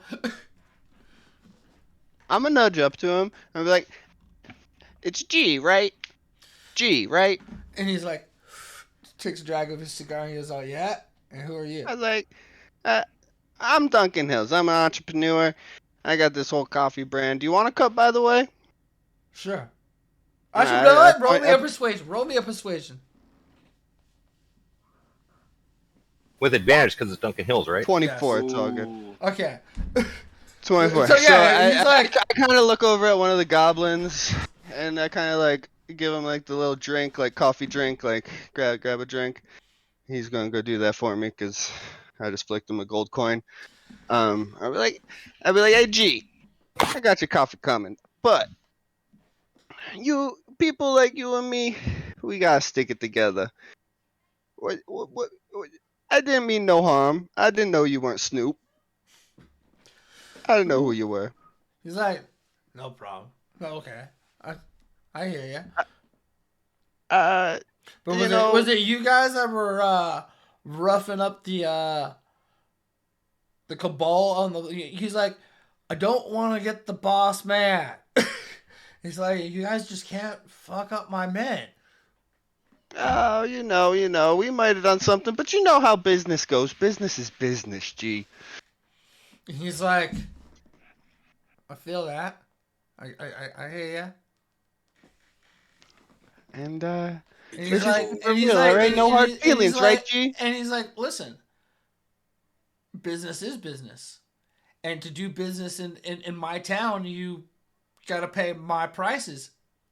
Oh, we're on the same level, G. No worries. So anytime anything else ever happens in this town, you're gonna have to beat out the price of the person that pays me to enforce the rules. Oh, you got this whole conversation. I think we need to be working together. We're on the same side here. And give me another persuasion. 22. And he's like, how so? I mean, we got your goblins. We're pretty strong over here. And he looks over and he's Um, like, you know how much those goblins are worth to me right now? He's like, what's stopping me from right now taking my property back and giving it to the person that pays me 20 grand in gold? Hey. He's like, business you, is business, he's right, like, G? He's like, business is business, and you're taking business out of my pocket. And he takes another drag out of the cigar and looks at him, and he's like, business is business.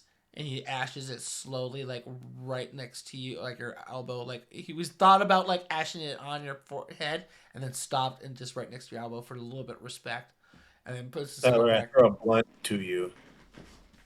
Nice. I needed some help, dude. So I catch this blunt that Dag throws Give to me me. Yeah? dexterity. Me dexterity. Okay. Just straight dexterity, Straight dexterity. or like in athletics or something. No, straight dexterity. You're not doing no backflips. You're trying to cast something. What is the damage of a thrown bolt? 23. Fuck it. How do you catch it? It's like in your air, flipping I- over. I guess like over a table. Where are you, Dags? You're right there. Okay, so over a table. You lit this blunt for me, right? I'm assuming Dags lit this blunt for me with my 23 that I can catch a blunt straight that's I on was fire. actually, it's a blunt that's been Shot already it. been starting to be smoked with the table that he's already been hanging out at. And he just throws it over And he him. kind of takes a drag and he not even paying attention, and like before like he goes back to Quinn, he flicks it behind him, like behind the head, not even looking. You didn't even see it, and you just kind of put your hand up, grab it, take a drag. And No drags. I give it right to G. I give it right to him, and I'm like, no hard feelings, all right, G. I need to go back up on stage and play my set. All right, we need to continue this conversation later. Is there any way I can get in contact with you? I feel like we did something here. He's like, you know, I'm a busy man tonight. Tomorrow is it's kicking it down at the beach day. And tomorrow, I'll be down there grilling up some burgers, some dogs, some ribs, some shark. Takes another drag of your. He holds it in for a second. He's like, find me down there. We'll talk about that. And he's like, Sounds good, G. he's like- no hard feelings, right, G? No hard feelings about He looks- all he that, looks all at that you. stuff that happened, right? He just kind of like, his eyes just kind of slant down. And he's like, business is business. You fucked up by saying that, bro.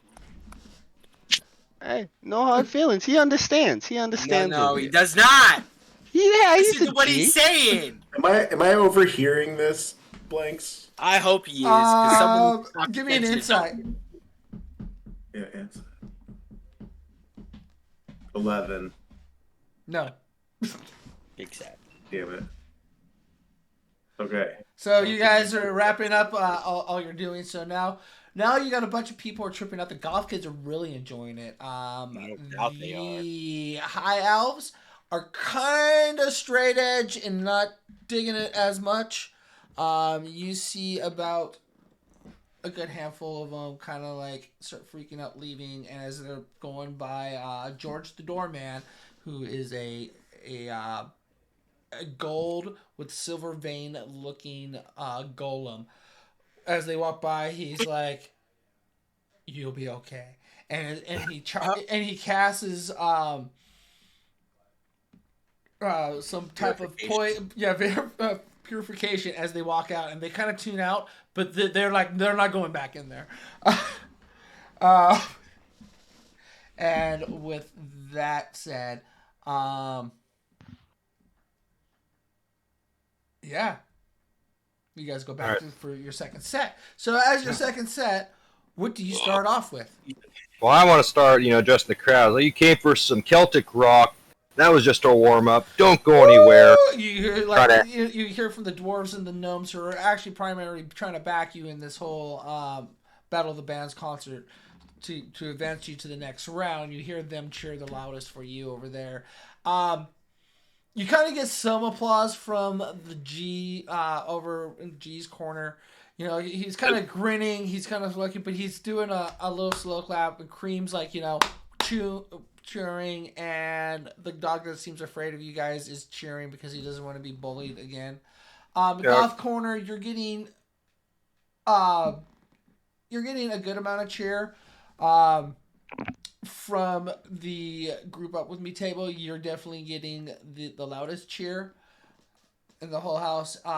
Again, from some of the higher folk, the elflings. I kind of want to address everyone. Like, we got the dog pound over there. Respect to them. We got the goth kids over here. Kind of look at this dude, little pretty boy looking bastard over there. Are you guys all ready to rock? And you hear the whole house rock. We're on a rock. We launch it. What's our next song? We're going with some Flogging Molly or Enter the Haggis? Do you guys want me to just call some audibles in like the Irish Celtic themes? Yes, we have. That'll work. We have to. All right. So the first one you said To the Quick was one, right? Yeah. So we'll start. Enter the Haggis. Start with that. Enter the Haggis. And as you guys start doing that, the crowd seems a little bit lively. Livelier from the Norse and the dwarves again. The people that you kind of really want to reach, because again, this is their day. This is Celtic Day, and you see them kind of dancing. You see Bono kind of cheering around, like dancing a little bit more. You see Bark. She's tapping her foot. She still has that glare in her eye, like I don't really have fucking time to be here, and somebody burnt down my fucking home. But it wasn't us. It wasn't us. And then there's some people out on the floor. They're dancing around, so you're getting a better feel response. Thank you for the team. So that was another format. What's your next? What are you going to play next on this whole journey of music and lyrics that you're playing for the folks? Oh, sorry. Rose Tattoo by Dropkick Murphys. Ooh. Yeah. Nice.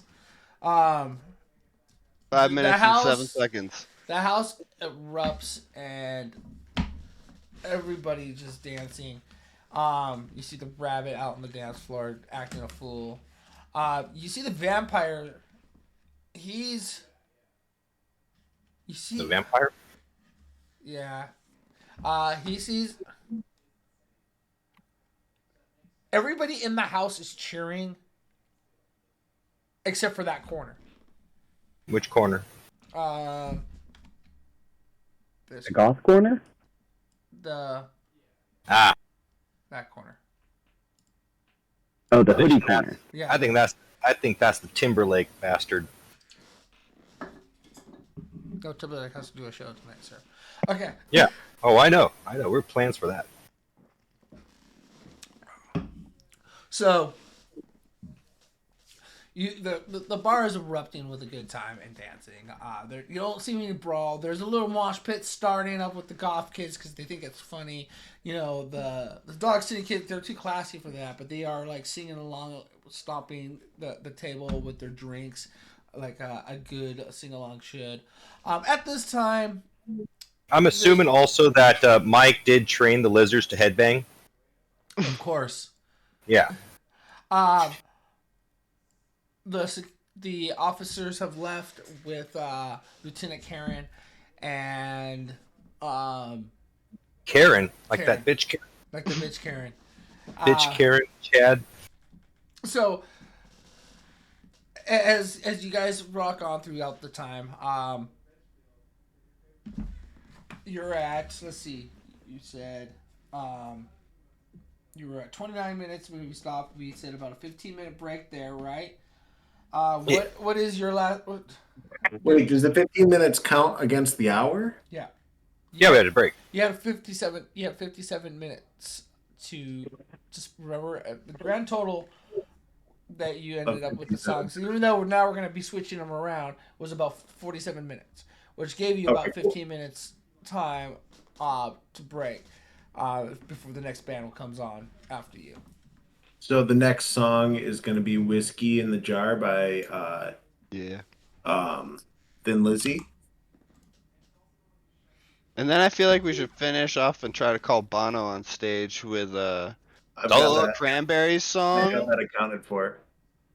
Okay. I've got a U2 song, "Sunday Bloody Sunday," and then "Zombie" by the Cranberries. And Yeah. I was going over. So Are you looking at the Irish you rock guys playlist are on like Spotify? Bono. You know, you guys are. Well, I mean, I'm gonna. You call them up. Tell me what you say. Tell the viewers how you do this here. Give them. Well, are we inviting them up now? Because we still got like 4 more songs to go. 3 more before that. No, we're not inviting them up quite yet. We got to Okay. do it for the one song we want them with. I saw Captain Pharaoh. We're just rocking out hard as fuck. Hell yeah. Our goblins are fucking still on point. We got You still got laser the light smoke shows going. and shit. You have Like- about. Here I am in You prison. saw a couple of the goth kids leave. On the chain, yeah.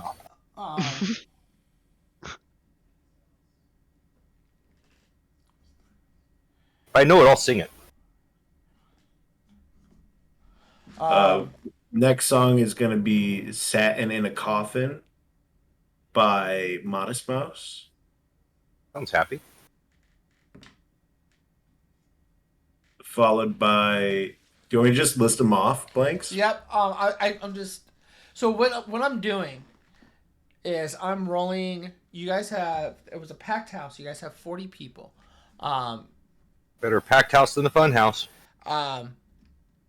Periodically during your song's reading, I'm rolling a D10, and that's how many people leave during that 40 amount of people, and that's I'm keeping the time. So, like, example, you played a very long song in the beginning, and then you might have bored some people, and I did a first roll on that, and you guys got a 10. I'm sorry.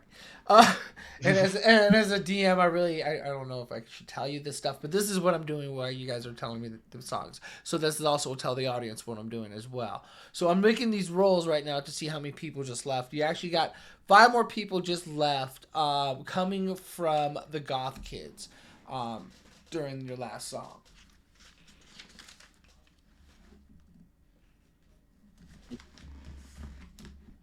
So is it better? That means, like, to me, that sounds like it's better to play longer songs so less people leave. More or less. But not too So then- long. You gotta find the happy medium. You know, you don't want to like they're drunk people. You want them to be dancing and singing along.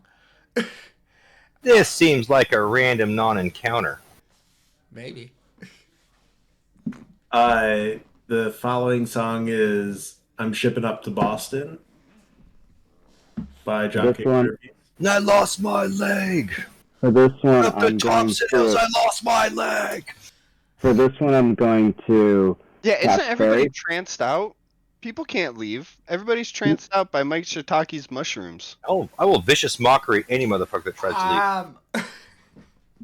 You didn't think about that now, did you, Mr. DM? I was thinking like if they're in a trance, like if you're playing You a gotta roll song that- that you're making them not feel right, okay, then you're having people drop like flies on the floor and puking Wait a second. because they can't handle what's going on, and that song that they just played was put them in that weird mood when you eat mushrooms, and Yeah, we gotta start- you hear that one song that was just like it was the wrong time to hear it, and it just kind of just fucked up your whole trip. Now we gotta start playing the Doors. I mean, I was gonna cast Fairy Fire while we were playing the Dropkick Murphys one on us, so we're all glowing in violet, and then jump back a little distance from us, and then cast Earth Tremor, so the whole world shakes. What? No! Damn it, Mike! And I'll just add on top of that some thaumaturgy to turn our eyes glowing yellow. Okay, so now you have a bar that is just tripped the fuck out. Everybody, did you even walk over by the dogs? Because the dogs are super highly, and now they're not having a good time. But they don't know it was you. The only people that don't seem to be really affected is the pretty boys and the hoodie people. And now they're like really grinning on you because, give me a random D20 roll. On a scale of 1 to 20, 15 and higher, they're frying balls. Like they're looking for Scott, who were those people looking for? Tibet? Was it Tibet? Who was going to Tibet? That guy that at one time. On a 15 and higher, they're losing their mind. We got an 8. Okay, so They don't yet kill the bugs under their skin. So they're tripping out though, pretty good. The ones that can hang, and the other ones are. Some people are not doing too well. Those are the people that were trying to leave, but now are puking on the floor. And Bailey's giving you the dirty look because she's the one that has to fucking clean that. Who gave the dirty look? Morty. Ah. But at the same time, they're conscious. They're not in Wonderland.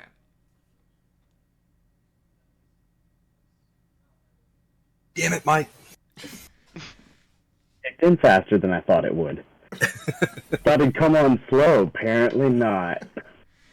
Maybe They we should snapped him chill up. it out with some like Irish folk music. King of the Fairies.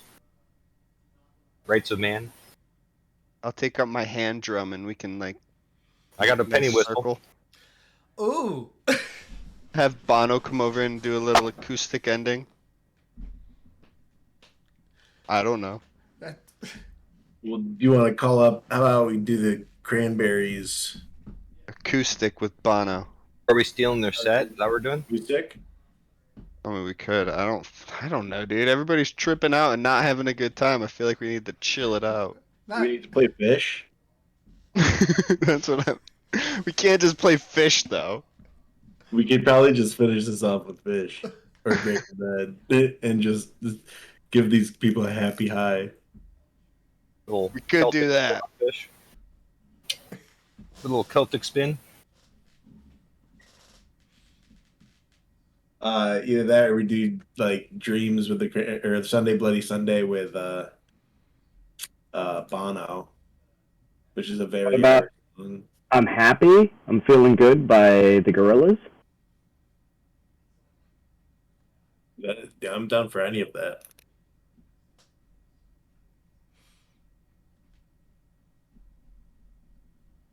Yeah, Hans, between songs. Just calm down, everyone. Everything is gonna be fine. Just wait for this next song, man.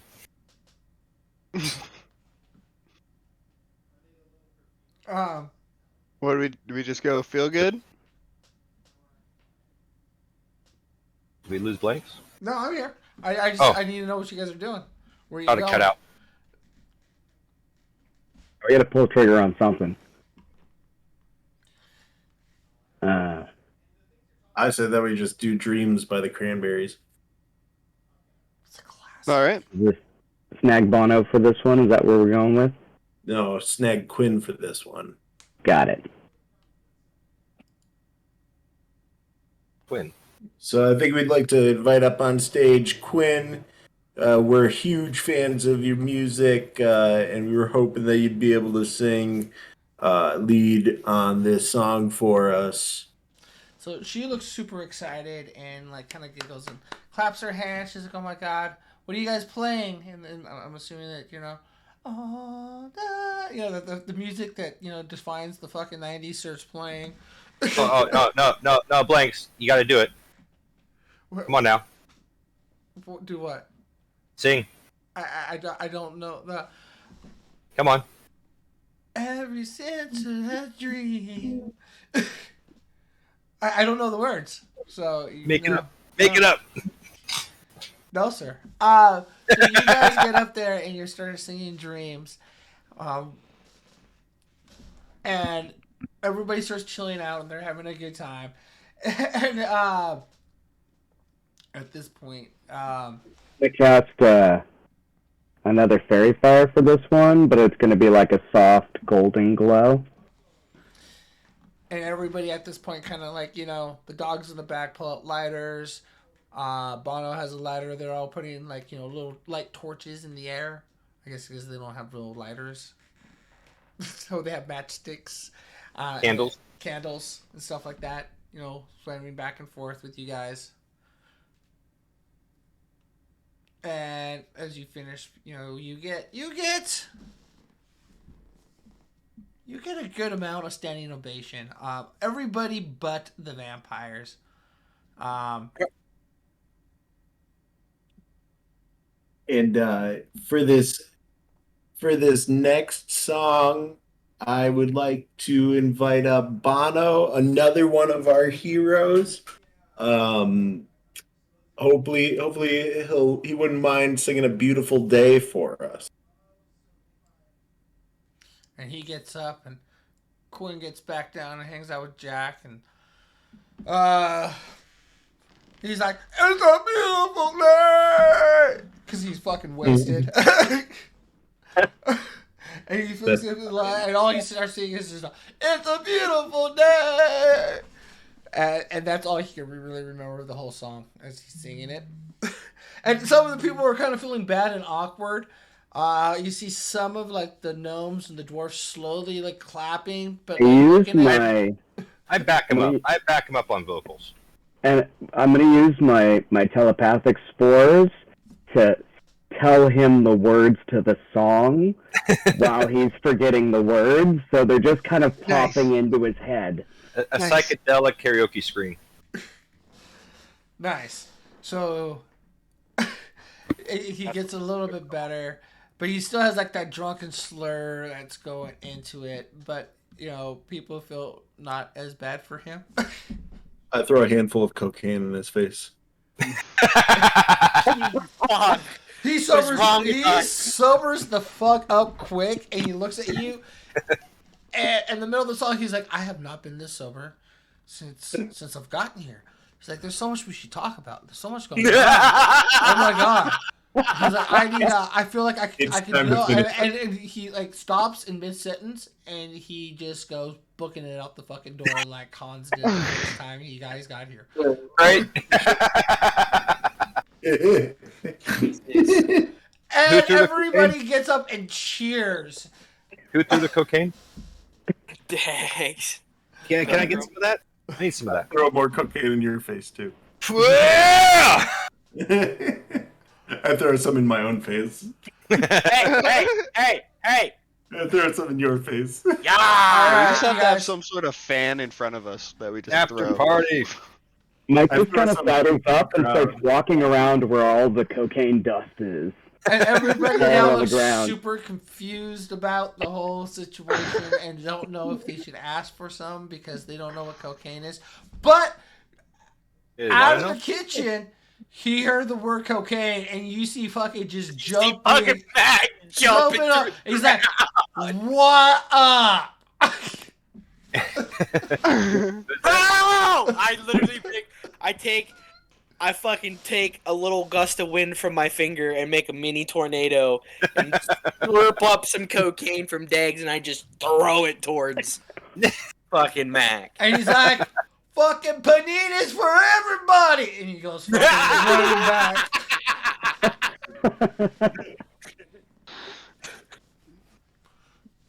Oh. For the Twitch stream. It's like all Yeah. Yeah, it's okay. It's only 4 people.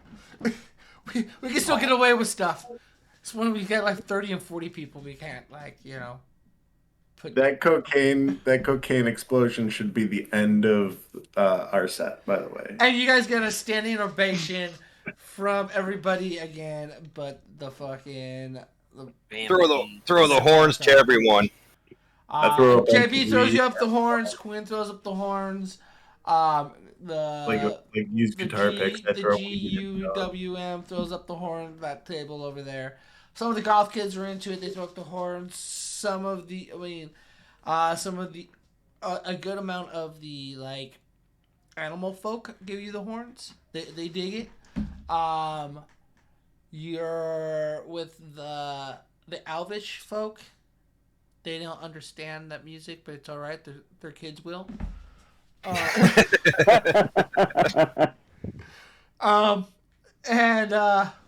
Is that just a Back to the Future reference? that was. Great, Scott.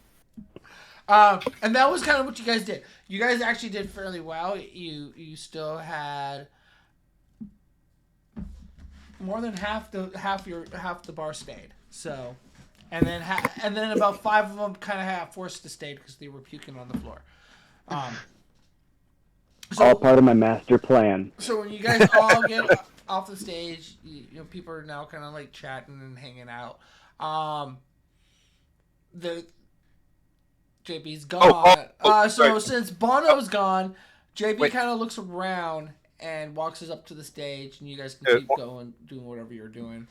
One thing, when the set ended, I was gonna tell everyone, I was like, hey, hope you love the show. We got merch wherever the goblins are doing the merch table. We got T-shirts, we got mugs, You guys got hoodies. hoodies. Coffee. We're selling a shit ton of coffee. The room smells like coffee. We got Duncan Hills. We got hoodies. We're tarting the Battle Bards. Good night, everybody. And you see a good amount of people running to the merch table. You will, by the end of the night, I will give you a number of money that your merch has. I'm going over there. I'm signing autographs. I'm signing coffee bags, like coffee beans and ground coffee. I'm signing bags. Are you charging for the bags or no, or for the signature? Hell no. Okay. Sample bag. Well, I mean, they have to buy the bag. I'm yeah. not charging for my autograph. No.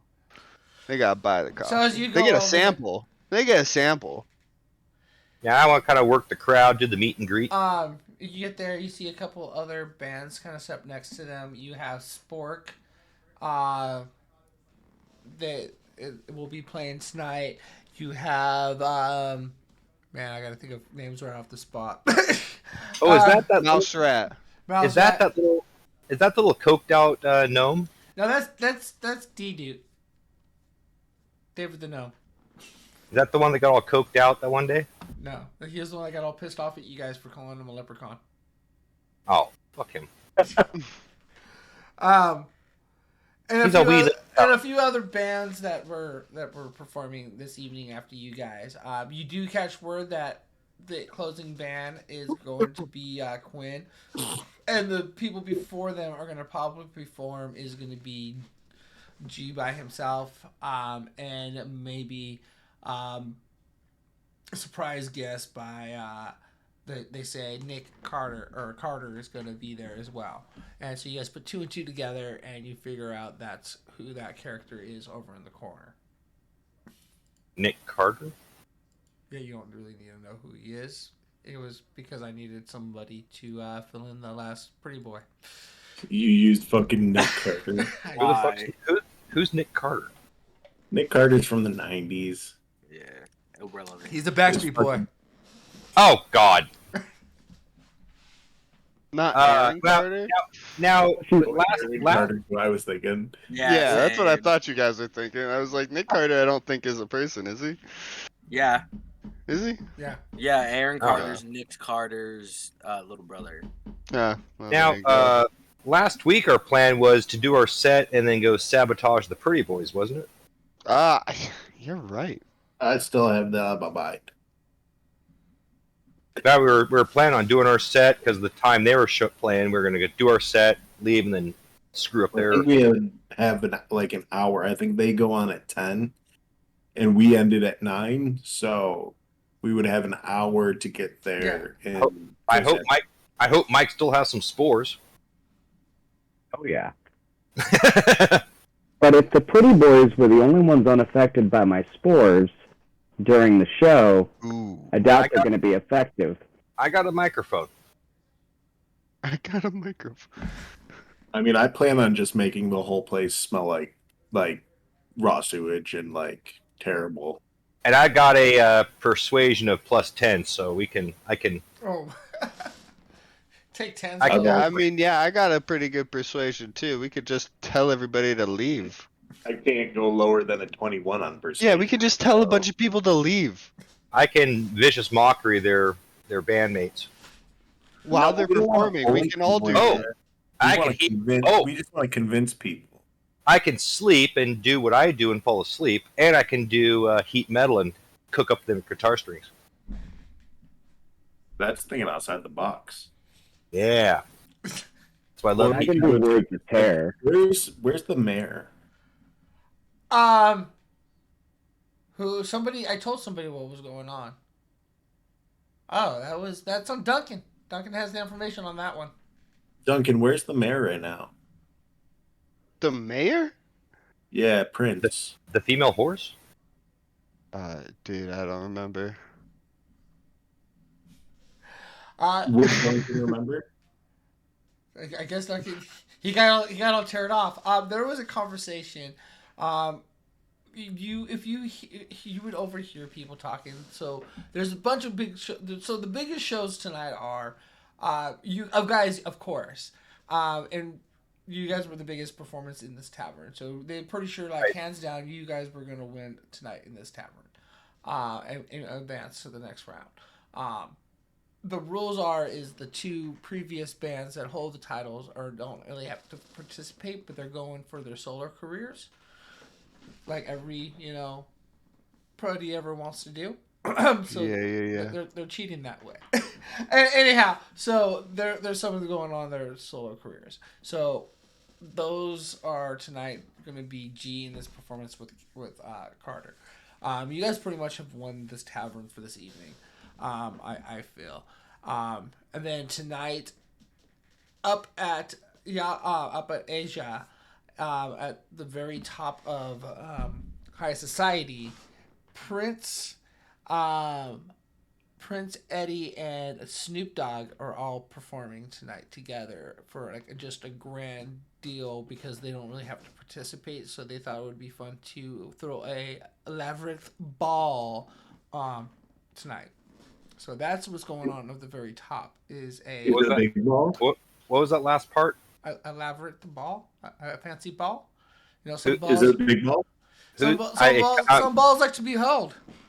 I'm sorry, my audio went all wonky. Who's doing a labyrinth ball? Prince, Ed, the pretty boy, and Snoop Dogg. So we got to go make an appearance at the big ball. Who? Prince is the mayor?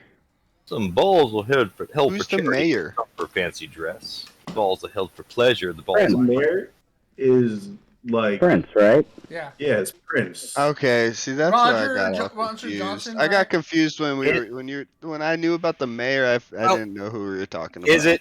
it the mayor formerly known as Prince? No, he's still the prince, but he likes to be called. He's the man. He's just a symbol. Yeah. He's more of a symbol than he is a man. He's I the kinda symbol, he's the confused. symbol of the man that I he got once confused. was. I'm sorry. Did anyone ever say anything about the symbol carved in the front yard of? Have you ever talked to anybody about that? No. You heard through probably talking. Okay, so when you were talking to Karen at the bar buying her drink, she did ask you, "Do you know anything about some vandalism that happened up at the church? There was some weird sign that was drawn in the grass in front of the mayor's house," and you were probably like, "Ah." Yeah.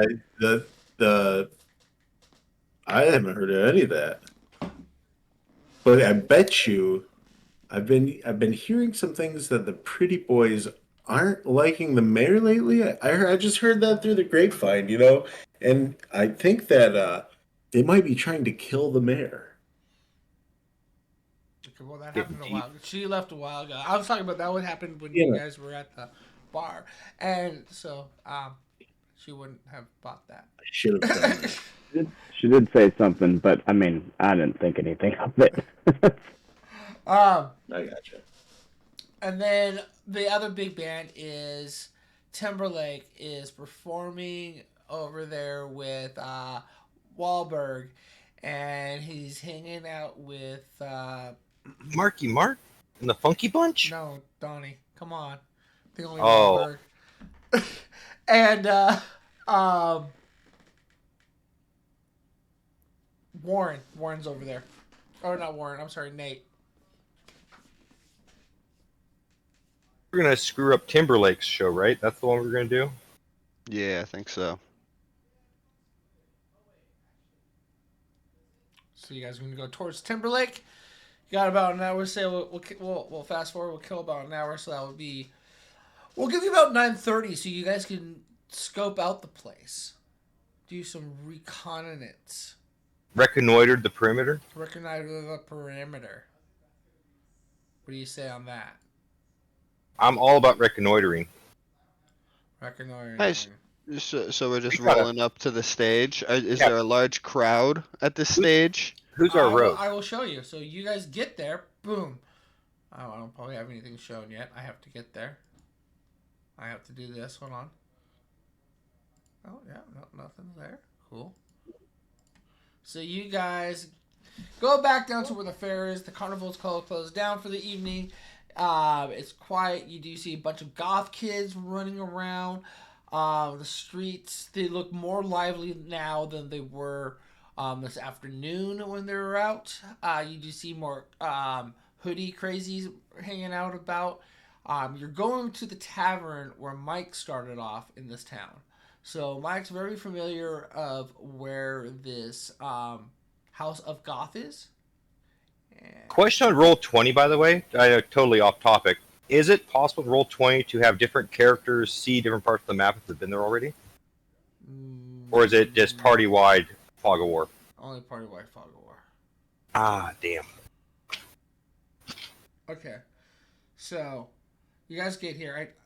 You should be able to move your characters. But yeah, I will give you to remove a Fog of War since Mike's been here. So you get in and you notice like the first floor is just full of the goth kids and a couple of the dog bodyguards or the dog syndicates. You notice a owl-looking person kind of just sitting in the corner over here. He's wearing a cloak up. I mean, I shouldn't really say owl. He's a bird person that I want to say he looked like an owl, but you really don't know. Where's this? Sorry. Right here. Seen it here? Yeah. Oh, okay. So Can't quite. there's that, and you walk in. The place is all stone. It's totally different than, of course, it's all Gothic style. The long bar at the front. All these booths are sitting there. They're all hard oak table. the candles kind of give off a red kind of glow. You see the drinks; they're all served in like those Hot Topic plastic gauntlets that look super cool, but they're like plastic and cheap and corny. Like Dragon Claw goblets. Yeah, Oh, no. exactly. Yeah, something like that. An audio effect again? Everyone's completely alone with all their best friends. Exactly. How tall is this building? This is a 3-story building. It's the biggest building in the neighborhood. And we're Not on the for first long. floor. You are the first floor. Not the biggest for long. This is where the stage is. No. Sure. As What's you guys look around, you don't see a stage, so you probably assume that the stage is probably upstairs. What are all these people doing? Can I just kind of read the room? Yeah. These people you see like most of. Well, give me a perception. Well, you have a 10, so you can read the room very well. My perception? I don't have a +10 to perception. Okay, give me a perception then. 12. If you ask, Okay. so you ask me to, I'll read the room and then I'll tell you what Yeah. I see of everybody. Come on, Spore buddy. Okay, so you read the room. You kind of hear whispers, about missing hoodies, missing crazies. Within the last last like 24 hours, there's been a decrease. They don't know where some of their members have been. The golf kids are kind of just chilling out. Some of them have that dazed look in their eye that you saw when they talked in the alley. You see the owl. As you see him, he looks like an owl, and he's wearing a face mask, so you can't really tell what he looks like under that. And he has a cloak on, but his arms and his features look like he would have feathers. And he's talking to 2 kind of goth kids, like. Does he also look like a bear? Man, bear, pig.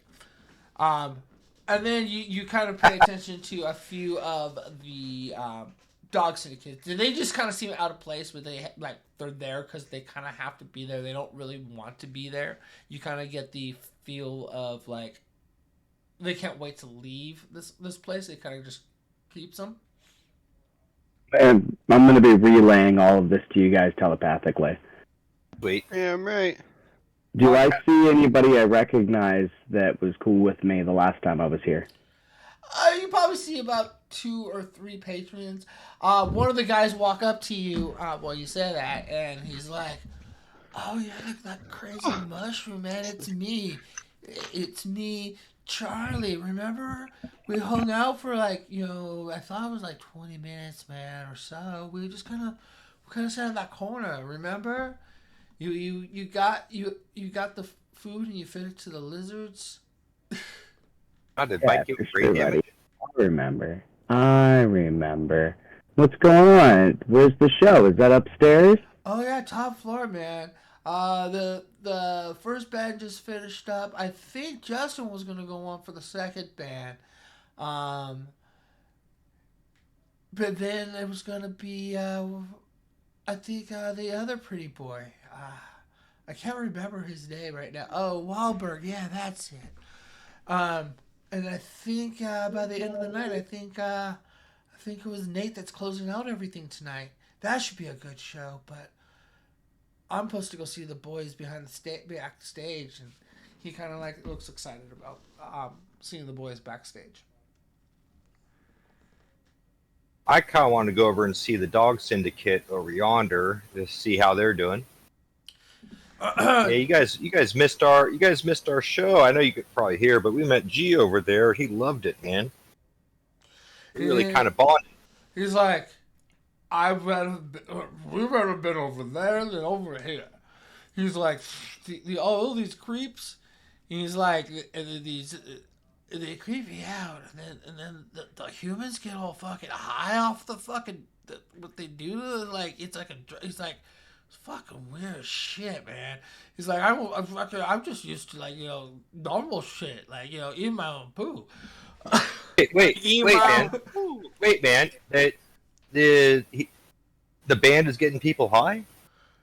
I mean, it's like that. Like when he kind of looks around, make sure that nobody's like listening. He's like, when they use them as a food source, but they get high off of it. Like it's a form of They're eating people. no, not eat. They drink their blood, and then they get high. The people get high. It's a eurythmic feeling. Like they just get super Wait. high. The people getting fed on, or the people drinking the blood? A little bit of both. Ooh. So this is the band doing this?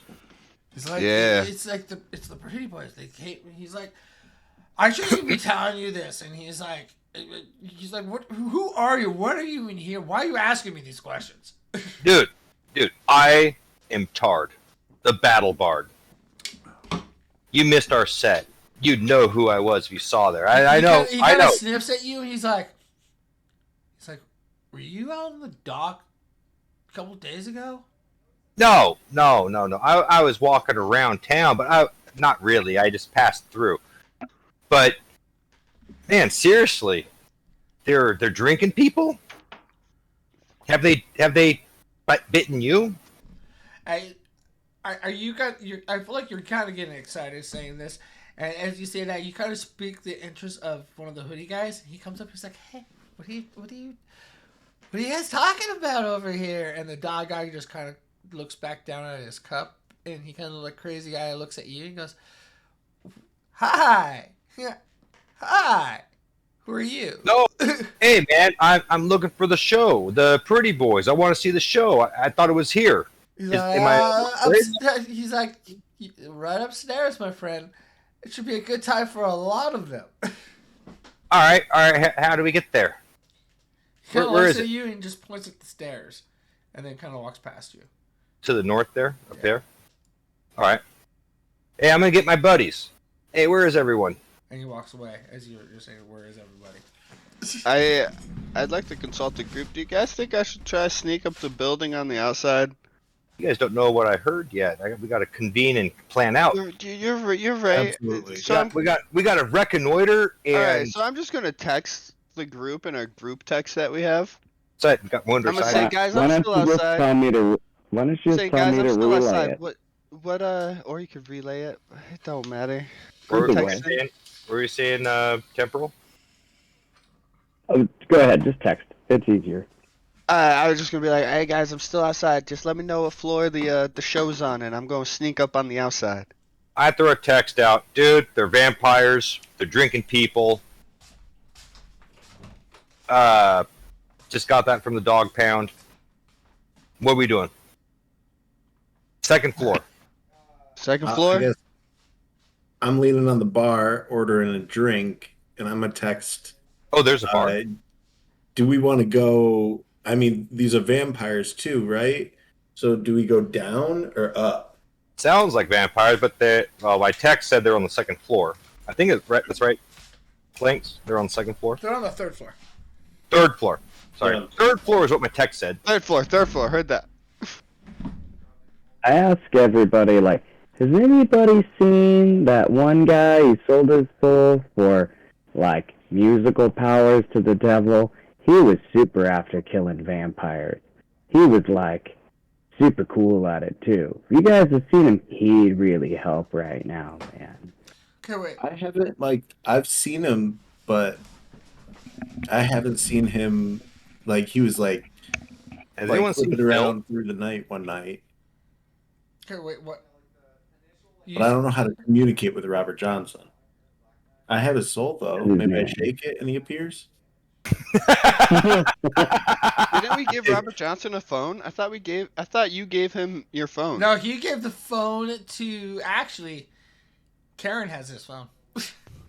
Karen. Yeah, Karen has Dag's phone because he was trying to get the laser gun. So Dag's getting my text. Oh, that's Jesus. right. Yeah. I would like. Well, to, I have message, so I would like to swoop around the building and see if there's a good vantage point to climb up the building. I'm going to head up to Pilgrim and kind of motion to him. And before I leave, motion to Jace to come up. follow me and go up to Pilgrim and let him know what I found out. Oh, thank you. So what did that vampire back there say to you? I'm sorry? What did that pretty boy say to you? That was one of the dog pound, but the pretty boys are vampires. They're getting high off drinking blood, and I guess people getting bit get high, and the dog pounds seem kind of out of it. I don't know, they seem kind of fucked up, like Mike was around them or something. I don't know, but they're on the 3rd floor. We gotta plan this out. Gotta collect the group, not split up. So I'm gonna take I ordered a whiskey from the bartender, right? Yes. I'm not drinking anything from this bar myself. You kind of notice, like... I'm already whiskey- coked out. I want to ruin my buzz. You want to? You know what? I leave the whiskey and let's go. Let's fucking do some coke. So Didn't we all do a tornado a blow? Yeah, just like that. Right before you Gotta left the keep- fucking bar. Gotta keep it going though. All right. So you want to just go straight upstairs, or We gotta. I sent the text. We gotta make sure everyone's on board. Let's go. I'm on board. Is it cool if I sneak up at the outside, try to sneak up the outside of the building, or should I come in with you guys? Come in. I can heat metal. All right, I'm just gonna come inside. I'm gonna go invisible first, but I'm outside right now. Okay. I'm just gonna be invisible. Okay. So If I'm you up guys- there now with them. If you guys didn't know, heat metal is my favorite spell in D&D. Let me- it is a good spell. Do I have to do something special to actually move my token?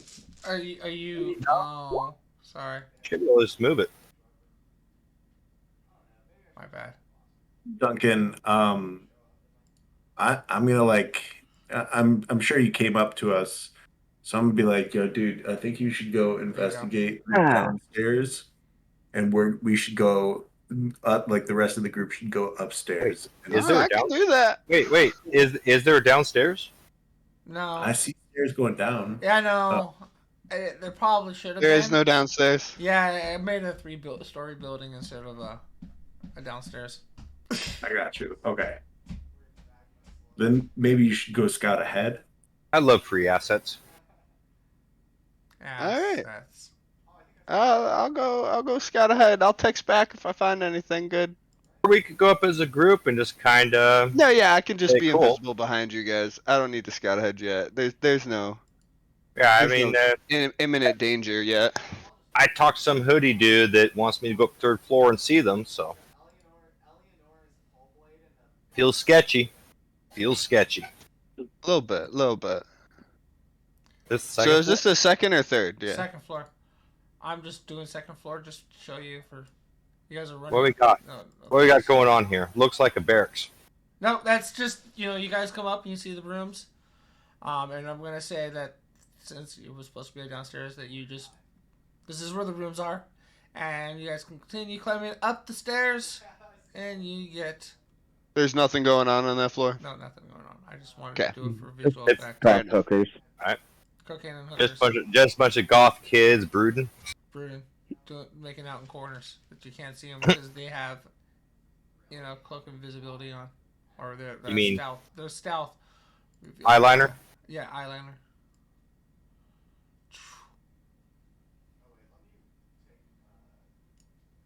Oh, there we go. I got it.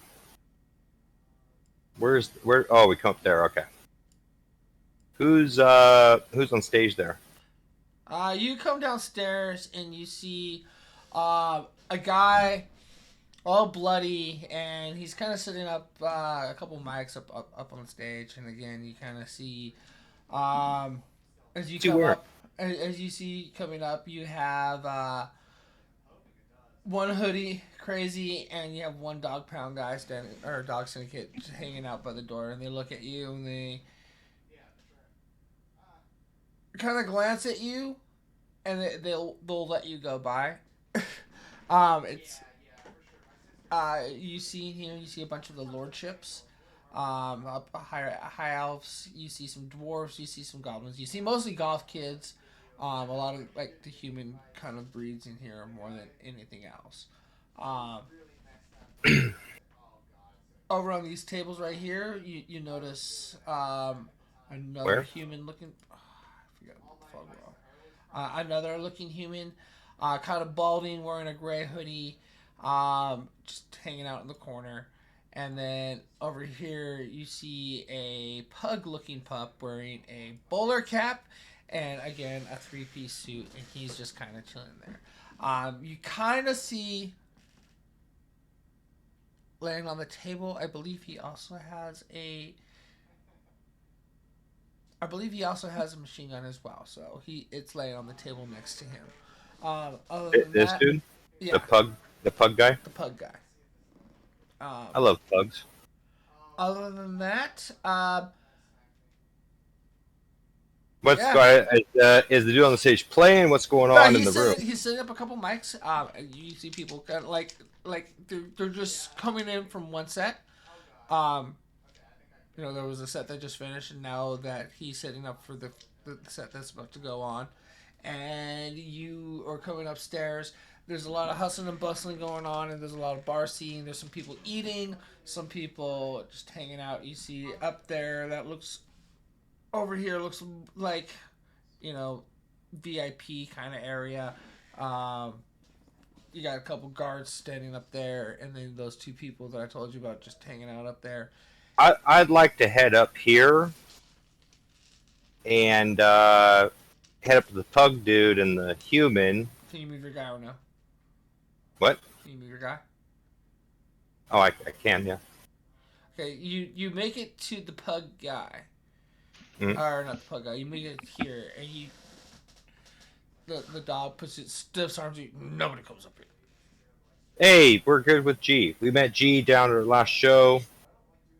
Hey, dog's sending us. We're cool. He looks at you and goes, "Nobody comes up here." All right. Well, how do you get up here? Nobody comes up here. Well, there's already 4 people up here. How do I get up there? He's like, "We're the bouncers. Those guys have the money, and that girl, well, you know what that girl does." All right. Well, hey, we're in with the group. I want to try to persuade them. We belong up here. Tell him what do you tell him? What is it that you persuade him with? You talk to G down there like that. Yeah, we're here on G's behalf. We're here to kind of investigate what's going on here with he kind of the looks three at you and goes, "Why did G send you? Like that doesn't make sense." Because he loved our show because we fucking rocked it. He's like, "Who are you?" I'm fucking Tar to the Battle Bard. You've never heard of me?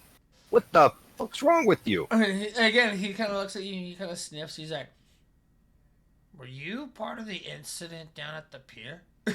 No, I saw it. I was there. I saw it, but I'm not part of that. I was there. I saw it, but that wasn't me. Something about the Tar to the Battle Bards. Yeah, and you kinda, don't know he us? kind of drifts up and he goes, You want an autograph? He's only on a bag of coffee. You want some? We got the fucking Duncan Hills, man. Duncan, where you at? Or Pilgrim? What? No, it would be me, but this is I'm not saying this aloud, but I'm invisible right now. I'm about to sneak backstage. So yeah, you don't see him. So Yeah. I always have some coffee on hand. I keep a thermos with me. No, yeah, exactly. Yeah. This shit's good. Everybody should have a thermos. Oh yeah, yeah. We sell thermoses too. They all, yeah. But I open up a thermos and I pour a cup into the lid and I hand it to whoever Hans is talking to. Yeah, little fucking chihuahua motherfucker. So he's sitting there and he thanks you for the coffee. He's like, "It's gonna be a long night," and he lets you go past. I'm gonna give him the rest of the coffee. I'll get another one. Okay. He's very appreciative of you giving him all the coffee. Listen, bro, it's a long night. I think you're gonna need this more. I'm pretty fucking wired on cocaine right now. Oh, have you ever He's had like- cocaine? It's like, no, what's cocaine? And I take some out and I put it on my hand. I say, if you really want to try it, you just take a sniff. And he puts his cold, wet nose on your finger, and you just feel him just inhale the breath off of his nose, and he stands up, and his tongue comes out, and he's like, "God, and his tail starts wagging, and he's like, and his tongue's patting, and he's like, "Thank you, this is gonna be fun," and he kind of starts pacing back and forth on the stage. Mike, what are you doing with Jace?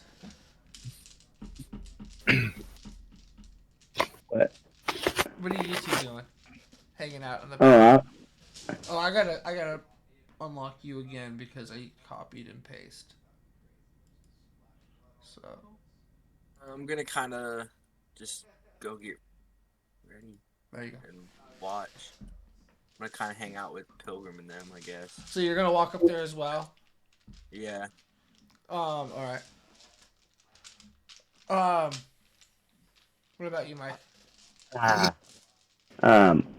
I was gonna just kind of scope out the room, see the, feel it out, Don't go all be the way doing your down. spores. What's that? Don't be doing your spores yet. Not yet. Not yet. But yeah, I was gonna scope all the way, just saying hi to people, man, seeing how you Some of them remember doing. you. Some of them were down there that night. Oh, you're the talking mushroom. Yeah, dude, you're fucking chill. Because I can't really remember what happened with that catch up, but I feel like they were all digging that you were a fucking mushroom. So because they're goth kids, we gotta call a goth kid to ask them if that's accurate. If they would be chill with a giant mushroom. Oh, Whitney. Probably. Oh yeah, Whitney. Yeah. So you got the giant mushroom chilling. You're seeing just pretty much a lot more humanized people in here. More of the goth kids. Again, you got some high elves because you get two of the pretty boys performing. They're excited. They're like Timberlake. He's a real wolf. If you know what I mean. And they're like all swoon on him. And you also overhear them saying like he never takes anybody out back. He's a real gentleman. Did you say he's a real wolf? A real wolf. You hear comments like that as you're passing through, Mike. And as you probably do too, because you're invisible and you're walking through the crowd and stuff. Duncan, you hear kind of comments like that. I'm not walking through the crowd. I am. Going straight Can up. I sneak backstage? Yes. I would like to give sneak me backstage. stealth. I am invisible. invisible. Give me stealth advantage. It's gonna be a 19. Yeah, you're fine. Both guys. Nice. So I'm gonna sneak past that guy right there, and then I'm just gonna meander back here. Give me a perception. 12.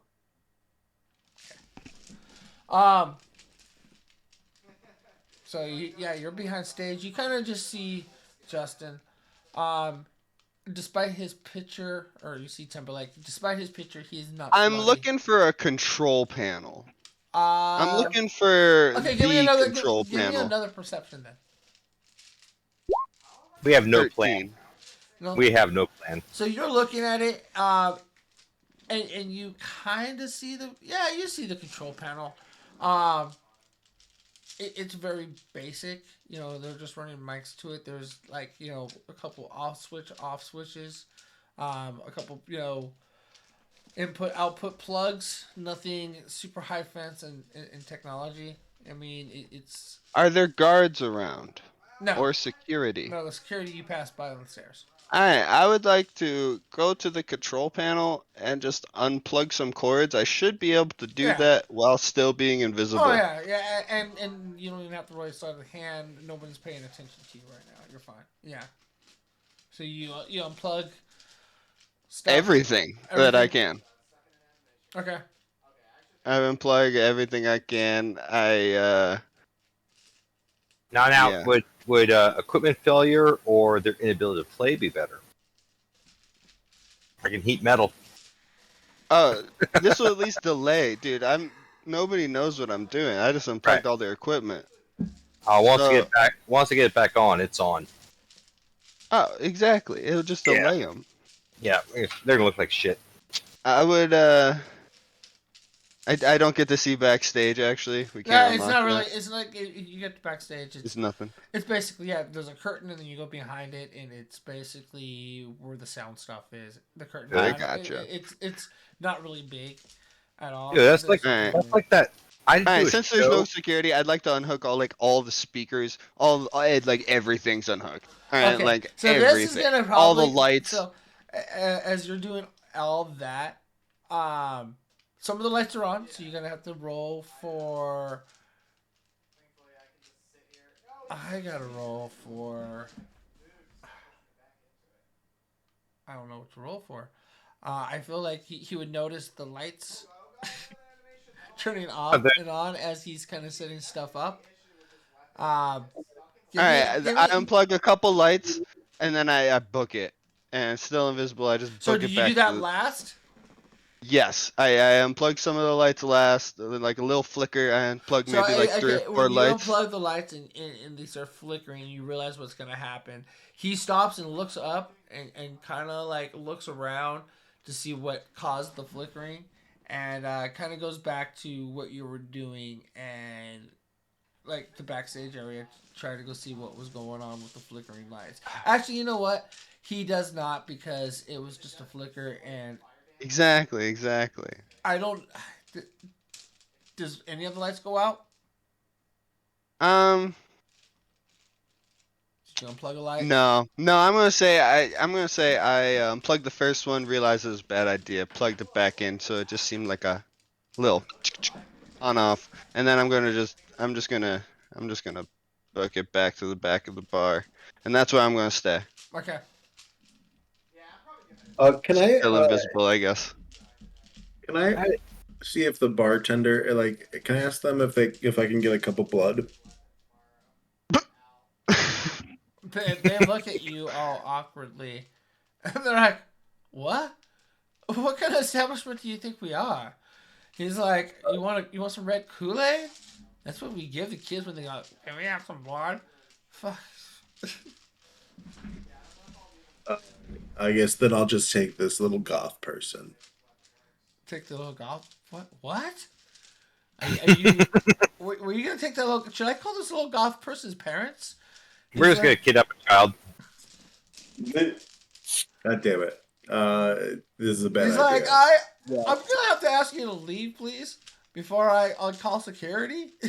Listen, all I was trying to do was I thought I What could you were bring. trying to do is you were gonna steal this little kid after you drink some blood. It's like, that's very suspicious. Is she not your blood whore? What? What kind of establishment do you think we are? Aren't you the pretty boys and she's the gothic blood sack? The bartender looks really confused at you, and he's like, "I'm gonna need you to leave now, please."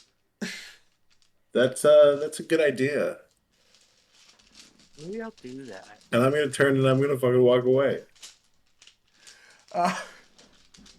She looks really embarrassed as you walk past her. I don't. I look confused because I thought that was the sort of establishment we were in. Well, I want to ask the pug and the human next to me, what's going on with the show? What's going on? What are they going to play? I mean, what's going on here? So the when you walk up to the stout, you see a gentleman, balding, probably late 40s, almost 50s. That's probably. the dude on the left? I say about in his 50s, stuck in his 50s. The dude- Yeah. dude on the the left? on the left. He looks very human, but he's kind of pale.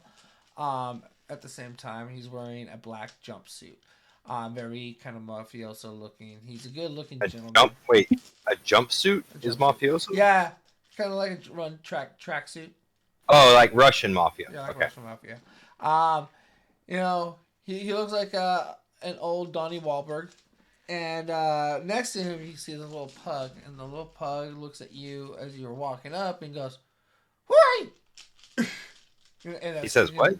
"Who are you?" In a squeaky little puggy voice. and it's his like eyes bugging out of his head.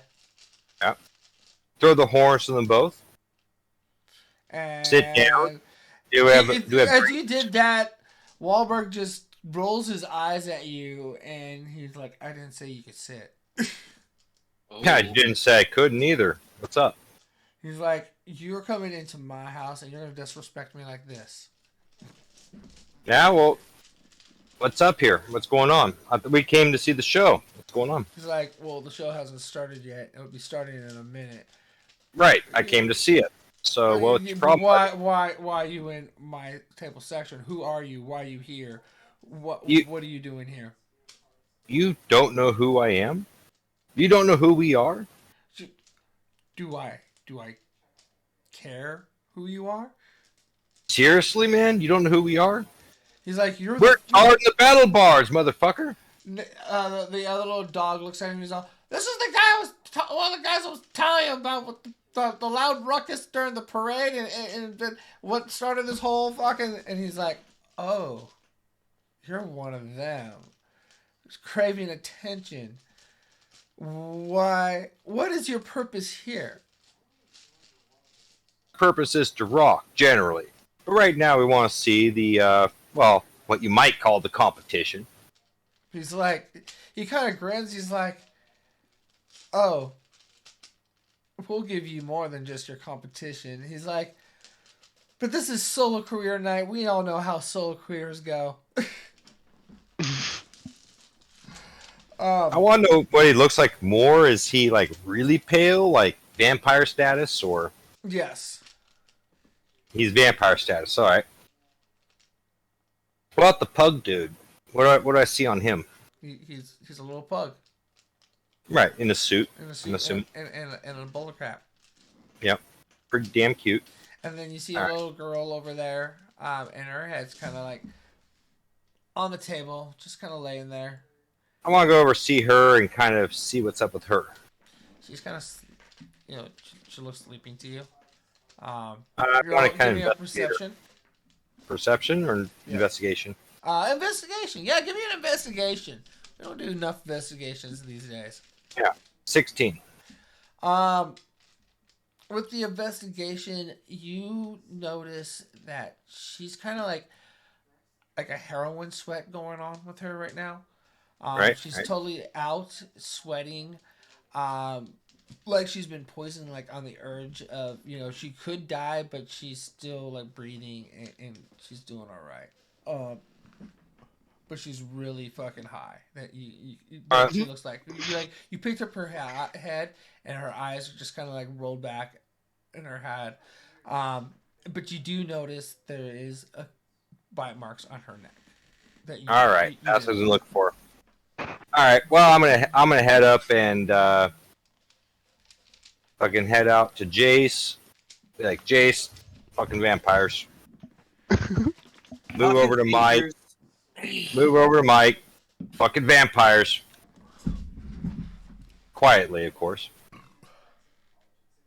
Yeah, don't be yelling again.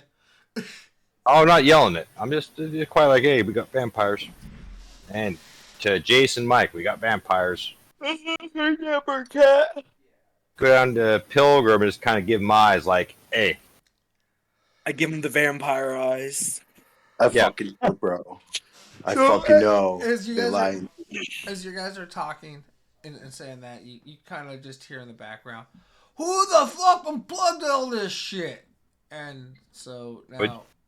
What'd you say? Who the fuck unplugged all this shit? That's what you hear. Move him up at Mike. They're about to get caught. I want to see the show. I ain't gonna get caught. Where's the show, buddy? Come on. Timberlake, where's the show? Timberlake hooks his head around the corner. He's like, "I'm trying to shut the..." And he closes the curtain and he goes back to doing what he was doing. I thought these people were gonna rock. Where's the music? He kind of flips the bird at you through the curtain, and he's still just in there fucking plugging away. And the goth kids nearby be like, "What the hell? I thought these guys rocked." Give me persuasion. Well, the goth kids... Oh, yeah. Give me the persuasion, and the goth kids are more chanting like, "Where's the music?" 14 on persuasion. Oh wait, do I have a skill that lets me re-roll? You got bardic inspiration whenever you want it. Just sing a song. Oh, I have bardic inspiration. Just sing a song and you can cast it on yourself. No, I've got something that lets me. Shit, what is it? I have something that actually lets me do it. Oh well, yeah, bardic inspiration on myself. Don't you have? Who had the? No, who got the hat? You can't. I do. That's what I have. The hat. Yes, right. I was looking at abilities. I'm gonna use my leprechaun hat. Let me mark. What does that do? Is that luck? What is that? Yeah, I get an extra. Yeah, that's D20. sick. Hat. That's 3 charges, right? Yeah, you get 3 charges.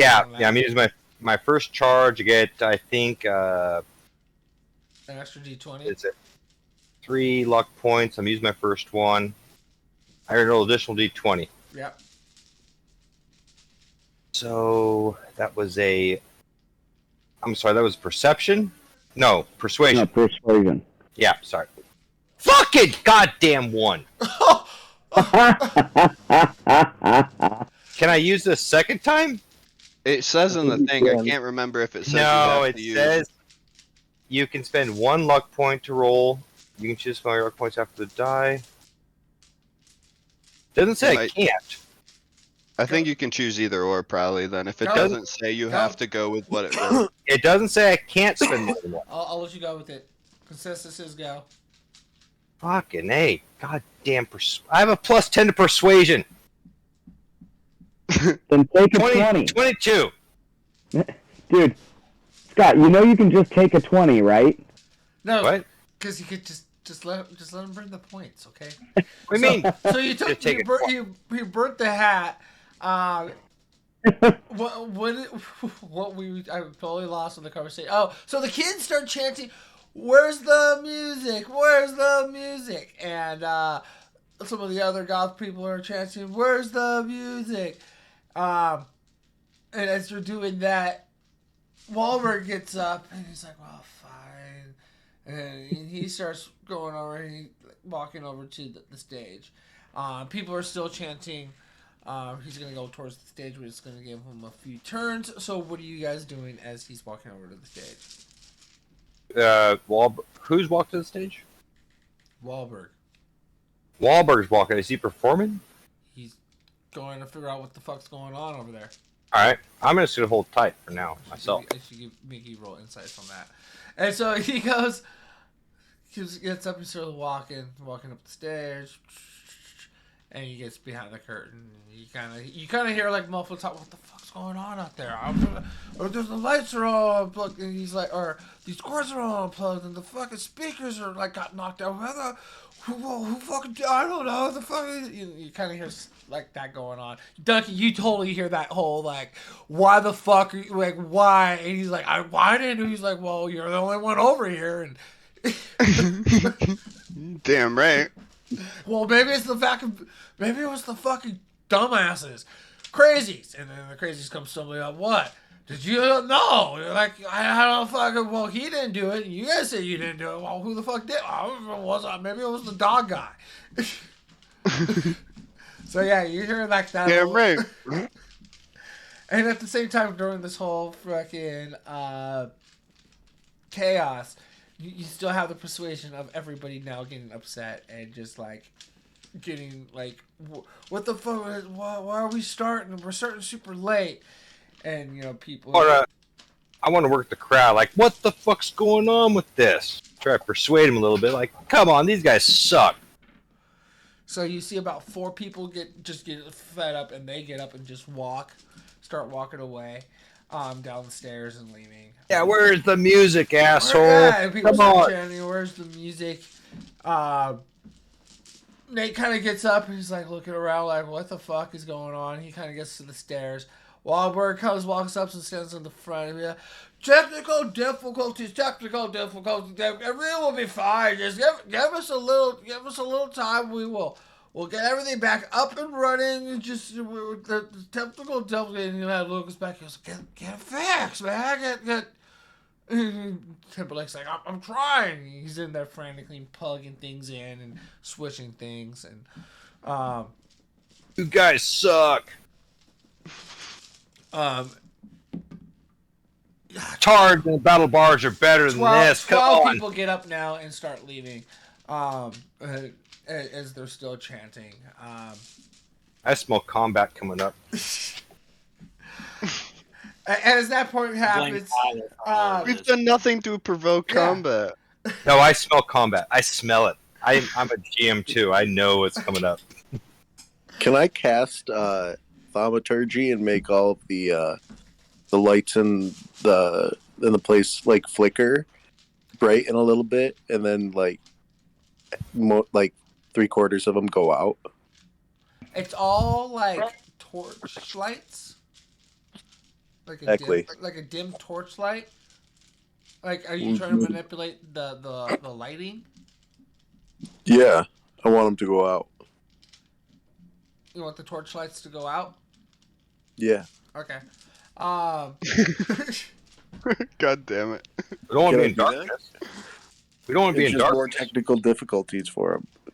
So, all the Let me use my what, heat- what let do me you use my what do heat you metal. do? How do you do it? Do you snap a finger? Do you like Achoo! what do you What are the sneeze? requirements of the spell? Roll perception. I think I yawn really big. You did What- say what- I unplugged the light.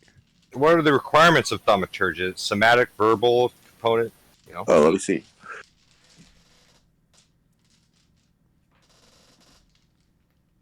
But it's verbal. So, So I what do think you I say? just let out a big yawn. So and you stretch and the lights kind of flicker and they all go out. A lot of the golf kids are like, "Fuck, what the fuck?" And they get up and they all start leaving. Now you're gonna make me fucking move people. God damn you, all you guys. I'm gonna text to the group. What if we just took over their show? Oh, fucking good idea. But you took away the people I was gonna go talk to. What if we Oh, well. brought everybody Well, back they to just the turn show? off the turn off the lights. So like these people are slowly now leaving. You hear Wahlberg like just fucking cussing. The fuck? Where you guys go? No, stay. I'll let you come out back.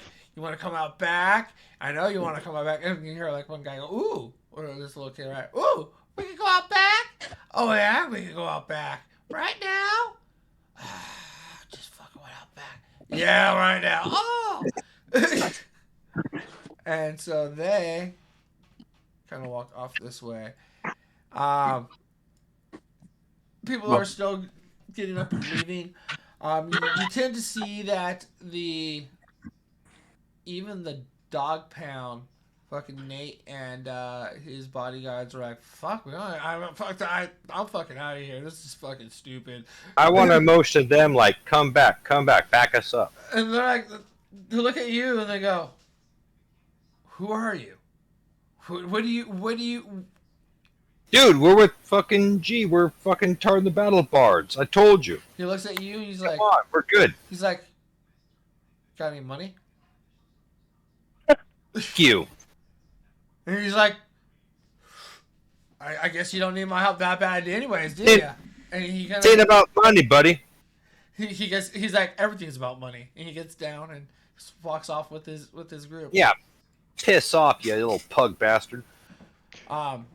Should we like Beady go to eyes. the owner of the bar, guys, and like ask him if he needs somebody to perform to keep his business going? The bar. No, we want to fuck him up. We want to fuck him up. So at this point, Timberlake comes out. He's like, "Okay, now all the lights are out, and I have fucking no clue what the fuck's going on." And he looks around and he's like, "Why? Where is it? What is going on?" And he now looks super confused. Yeah, you guys suck. Where's the music, asshole? And hold on.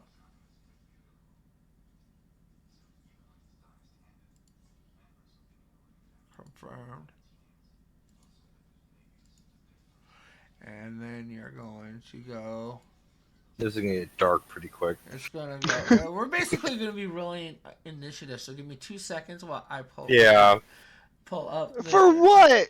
For what? It's gonna get dark. Anything that happens. I mean, I don't know. You Fair guys enough, haven't fair been enough. attacked, but you have made everybody leave that room, including the dog pound. And I don't know. You guys are the only ones that stay there. So. Told you. Dog Pound was the protection to make sure that bad things didn't happen, and we made them leave.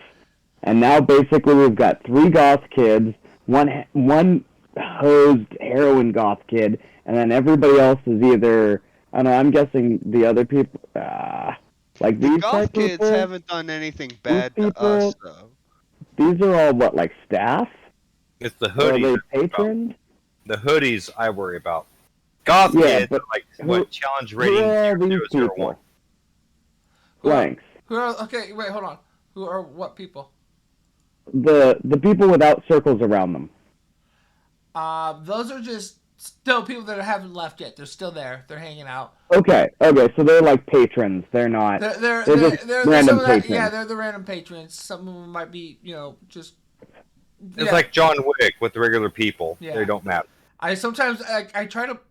I have ones that I thought were funny, like the goth kids, and then characters I want you to know. I kind of circle them. I'll kill everyone. Well, I just want to make sure they weren't like staff or named characters or something. No, so. no. Once you talk to a named character, even if they're like that, I will reveal their nameplate for you. Who's this Got it. person? That's Because I want to talk to that's this person. that's Cheryl. She's hanging out. She wants to know where the lights are out. She dances to pay her way through college. Sometimes. Can I look at her real quick and just like give her 50 gold pieces and be like, "You got my back if anything happens here." Can you give me like 2 seconds? I need to finish doing this real quick. Sure. I feel like she's like a beast with that scythe. She's a. I feel like She you does should tell look her like to a leave. female dwarf with a I scythe. feel like you should tell her to leave. I think everyone needs to clear out of here. That's what I'm saying, dude. That's a much better That- idea. that's what I think is happening right now, and we Shit, need to protect civilians if we're gonna just do this. But like, we don't need to hurt anybody. What are we doing right now? We're gonna fuck up Yeah. Timberlake. For what? Why? What? I thought we were just supposed to fuck up their show, but now we're That's getting what we were combat. doing. We can just Just walk leave. away. We could Yeah. just walk away. Their show is already half fucked, True. and they haven't even started yet. It's Yeah, we probably don't time have to fight walk people away. right now, guys. I want some combat. I know just- you do, but I just really want to heat some metal. don't you have to touch that? So you have No, to. no, you don't. Oh, It's really? great. You could still just heat metal just right now if you wanted to. I could, but I won't waste a slot. Anyways, Why don't so you heat up the microphone on stage as we leave? How's that sound? Compromise. What'd What you do you think? We need somewhat of a unanimous decision. What'd you say? Heat up the just leave and call microphone it- that's on stage as we leave, and we suggest to other people it's time to go. So whoever walks up to the microphone to tell everybody to stay burns their hands, and we book it. Yeah, our only goal is to fuck up their show. I mean, we fucked up their show already, getting a bunch of people to leave before they even start their show. How I want long heat- has it been, Blinks? I want to heat some metal. they're about 20 minutes, almost a half hour into their set. Like people, that's why people Yeah. started leaving and going. Like you guys did achievely fucked up their thing. At this point, they're like, "What the fuck's going on?" And you have half the people chanting, "We want the show," and it's dark now, and you paid Susan. Did I say that? Was that her name? Cheryl? Cheryl. You paid her a gold coin. She's like, "I'll have your back, sure." And she's like, "You guys seem like a nice group, but I can't really see well in here." And then as that, you see Wahlberg go in the back with this little person, and they're in there. Timberlake kind of looks around and just like super complex, doesn't know what the hell's going on, to be honest with you. And yeah, that's the situation you have going on right now. We got the vampires with the Timberlake being vampires. We could solve this, or we could come back to it. We could just leave and. Maybe we can win the way a band always wins, by rocking. So Yeah, what if we've we already step ruined on their stage rock. right now? I want to throw out Perform some. the show. Oh, we could take over. Let's fucking take over. I'm gonna unpop invisibility. I'm behind stage here, kinda. Timberlake's up there. I'm just gonna like step right here. I'm gonna start clicking my sticks together. I'm gonna head up. I'm gonna just start to lay down fucking a solid, He's looking just confused, generic. like, who are you guys? Why are you?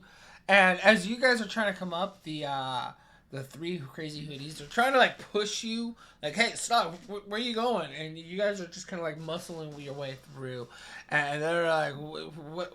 You're not supposed to be up here. And Somebody's got to play a show. and they're like, ooh, Show must go on. sick bird. And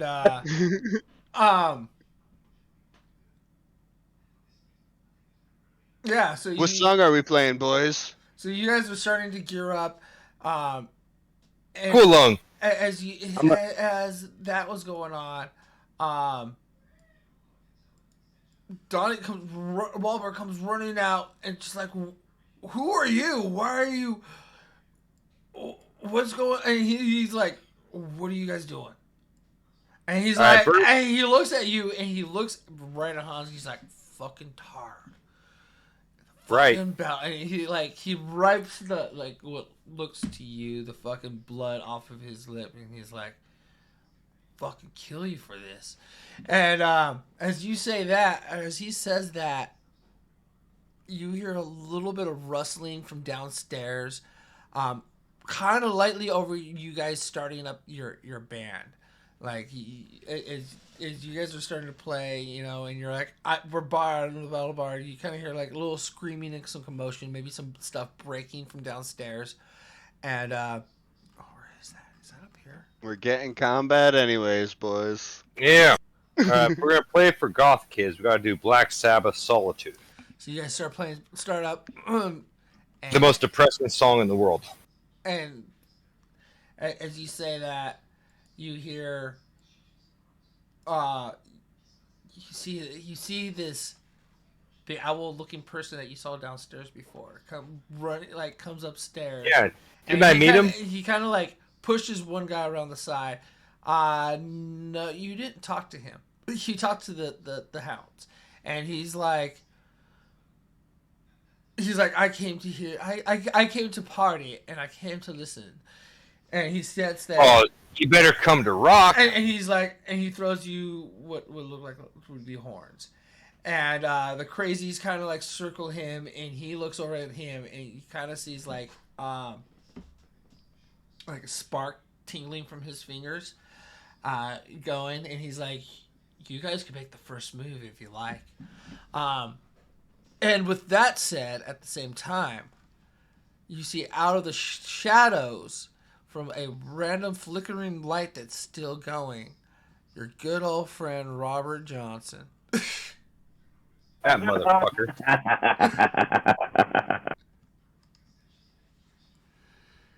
And he comes out, pops out, and he's like, "Oh, boys, looks like it's always time to slay this boy. I've been hunting these two since we pulled into town." He's like, from what I have found out, these are the only two real vampire. And Timberlake kind of turns at him and he's like, you disgust me by calling me a vampire. He's like, I'm above that all. And he kind of like sits back his shoulders and his jaw kind of underlines. And in front of you, he kind of just he's right in the middle of you guys. Transforms into a werewolf. He's a vampire werewolf? Damn right he is. You're just breaking the Twilight Saga in front of us? And fucking Or Wahlberg is he the hybrid? Yeah, he is the fucking hybrid from fucking Vampire Diaries. no, The world. yeah, Underworld. Does anybody have the daylight spell? Nope. No, I can make it darker though. I got We don't need that. I got heat metal. Wait. Is there So any Robert metal? says he would be much obliged to help you boys out with this little pickle, and he like seems really giddy about this, and he pulls out a flaming sword, and it fucking just lights on fire. Hey, where the fuck did Robert Johnson get a flaming sword? Where did you get your Didn't you say that was Mark Wahlberg, right? Mark Wahlberg's down here? Did you say he pulled out a flaming sword? No, Robert Johnson. Robert Johnson? Oh, solid. Yeah, where'd he get a flaming sword? Dude, He's been Robert, questing, bro. where'd you get the goddamn sword? He's like, I've had this. It's almost an heirloom. And, Dude, if you put as much time into your music as you did your flaming sword, you'd actually rock. he's like, But no, you got it. You got I to was focus I on was your a flaming ranger sword. before I was a musician. He's like, Yeah, you're no musician, buddy. You suck. But come on, let's fight. You Damn. suck. And You guys heard him play. He sucks. You guys suck. I am running an encounter. I need you guys to all roll initiative so I can go PvP real fast. Finally, we get some initiative. I got a 14. I got a I 10. got a 9. I gotta go to the bathroom too. Fuck that. 17. 14. I'm gonna turn to Robert Johnson and Oh, say he's we gotta go with our decks. Hodge, you and I, we gotta go against our decks. I got a +2 to decks. I have a +1 to dex. We talking about a saving throw or just our dex? No. modifier? In initiative, if we both roll the same, dex the modifier? higher dex goes first. So I'm above Okay, you. then you go first. Yeah. Jace, what'd you get? 10.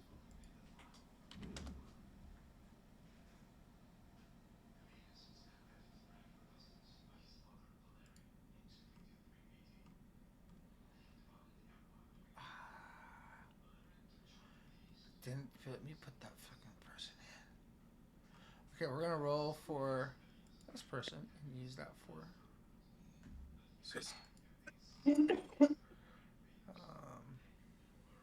Finally, some combat. Where are you? You. Awesome. Okay. The mosh pit is real.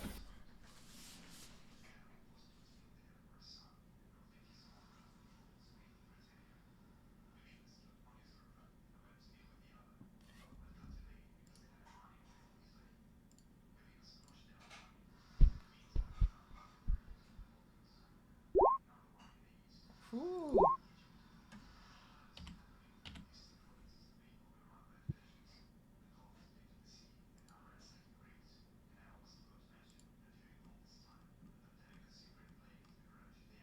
And start. All right. So, when Ty gets back, it is Robert. Here, I'm here. It is Don Wahlberg's attack first. So, we are over here, and we are going to go.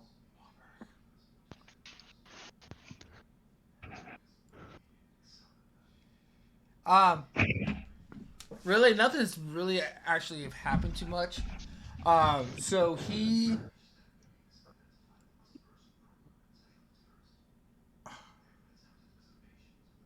I guess he jumps up here and pokes at Pilgrim and goes, "Who are you and why are you here? I'm gonna ask you twice now.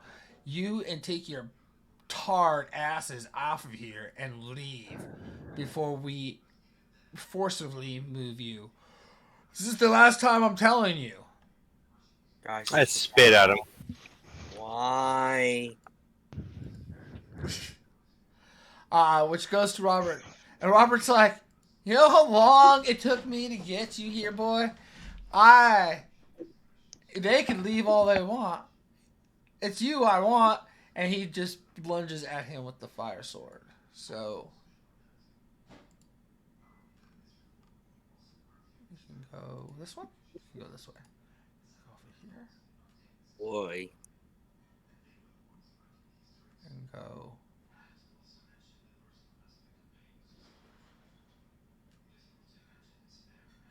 Oh no, I can't go here. Sorry.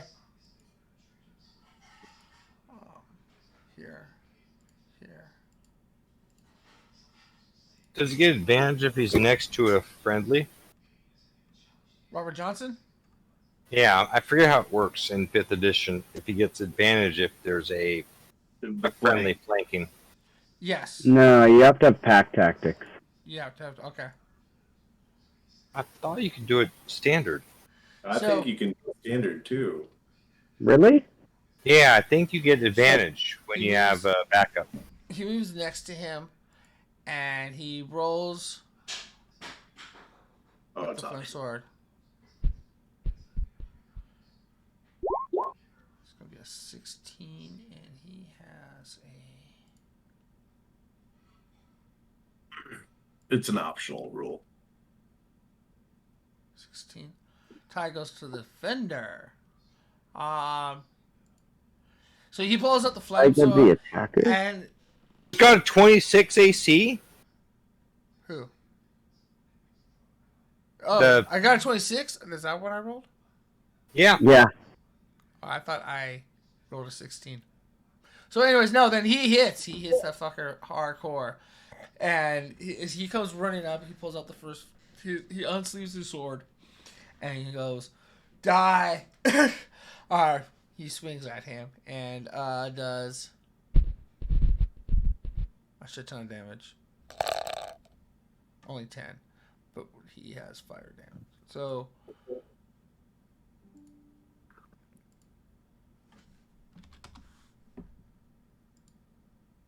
And it hits him, and he hisses at him, crawling back. And so Robert goes again with the second attack.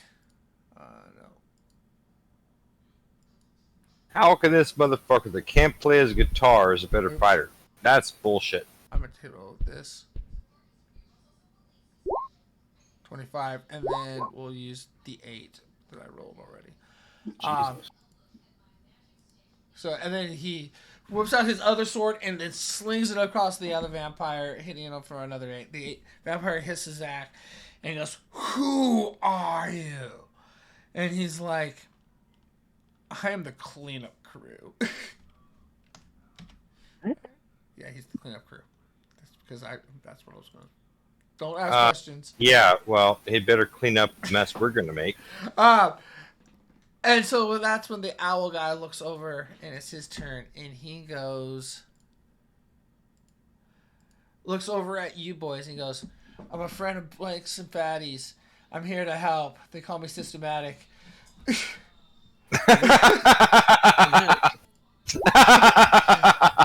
What do you boys need me to do? And he kind of jumps up and lands on the stage. I like Systematic. He's a good guy. So he's gonna hold his action until something needs to be done at the present moment because he's not bullish as in Robert Johnson over there. What's he holding for? He's holding. He's there for backup. He's not there to initiate a fight. So he's holding for to get what's going on with you guys to actually, if he's going to attack, he's kind of just holding back at the present moment. Introducing himself and, stand back because he hasn't seen that you guys really have initiated. It's only been just that one guy that attacked the first vampire. Where is he? He's right next to you guys. I think I just moved him right there. There? He's right below you, yeah. Is that him? Okay. I can't see the tall Which guy. makes it to you, Pilgrim. It is your shot. So I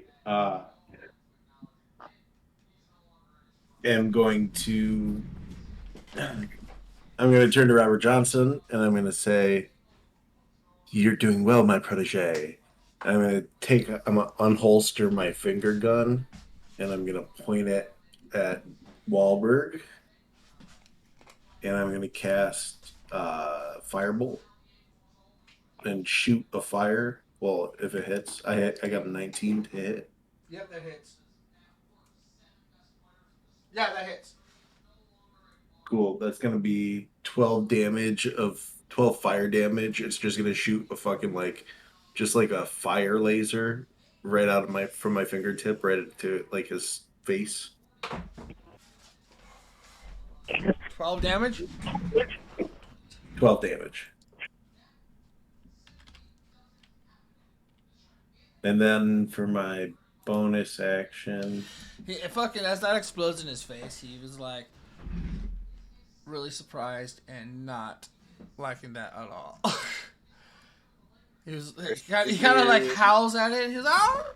You said at Wahlberg's face, yeah. So yeah, he howls because he just took a bunch of fucking just other damage, and he looks kind of like his face is just really fucking sizzled right now. dope.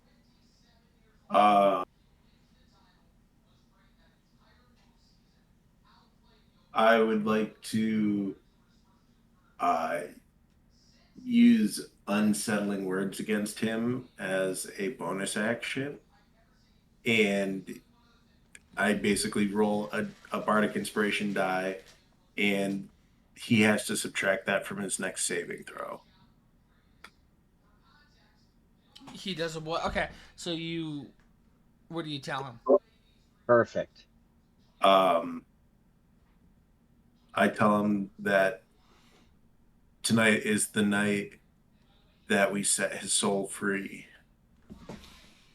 And he hisses at you, and he goes, "My soul hasn't been free since the master has taken me."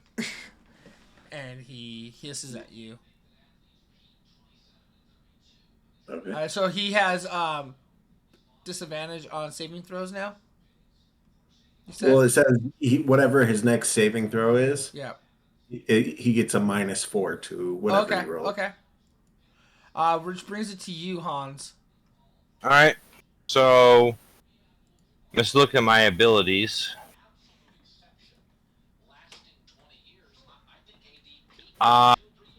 Okay, I'm there. And we're fighting this dude here, right? Yep. We're up to him. You're going to take an attack of opportunity. Yeah. Now, it's not an attack of opportunity. Yeah. You'll get one Yeah, but against from Timberlake. What? yeah, Where's Timberlake? Timberlake will get an Timberlake's attack. right in the He's middle of you guys. next to me, Where? I don't see him. So, underneath Duncan. do you know that you can zoom in to like all the way down on the map? No, I don't. Okay, so No. there's a plus and minus sign on the. Yeah, I see Duncan. Okay, look on the map. Okay, Yeah, I see Duncan there. Okay. that's not Duncan. That's Duncan's name label on top of Timberlake's face with blood coming out of his mouth. Yeah. Now I see it. Okay. Yeah. So I can fight that. Okay, I'm gonna fight that fucker. Sorry, I saw Duncan label and I didn't Oh, realize yeah, no that. worries. So I'm gonna attack him. What do I want to do? I'm gonna do a straight two-handed attack with my sonic blades. Send the high note out. Rock! And you're, Throw the blade out and slam at him two-handed. give me a performance check on that. No, but that's my ability. I with my know, weapon. I'm giving you a token of opportunity. Plus, it's part of my storyline. Your weapons actually, with higher performance. I rolled a natural. Do I have bardic inspiration? If you want. No, I rolled natural 1, so. On it? Cool. Yeah, I got a nat 1.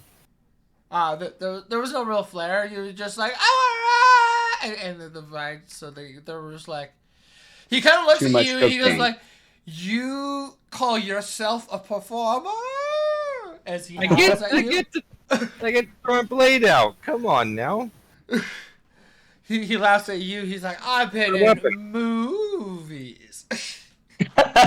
Fucking cut at that motherfucker two-handed with my weapon. All right, what you got? Let me find my weapon. Sound blade, attack plus 6. I got a 15. Where is he?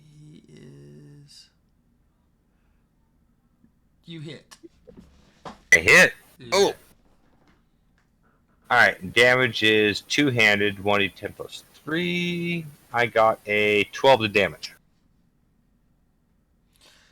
And as you held and you made that comment, you swing around and you slice at him with the sound blade. Who's next to me? Hold on, I'm looking at a different. I'm above you, and the owl guy is below you. Hold up. I'm also going to use I'm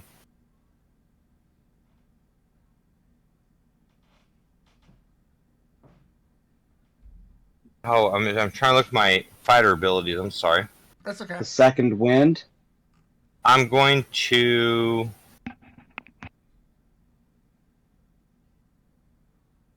I'm also going to use Defensive Flourish and use a spot of Bardic Inspiration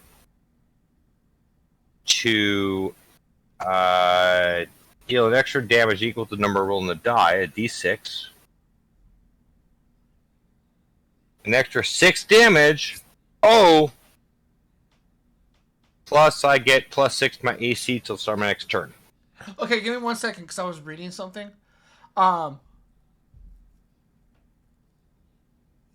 Yes, those two correct. This one,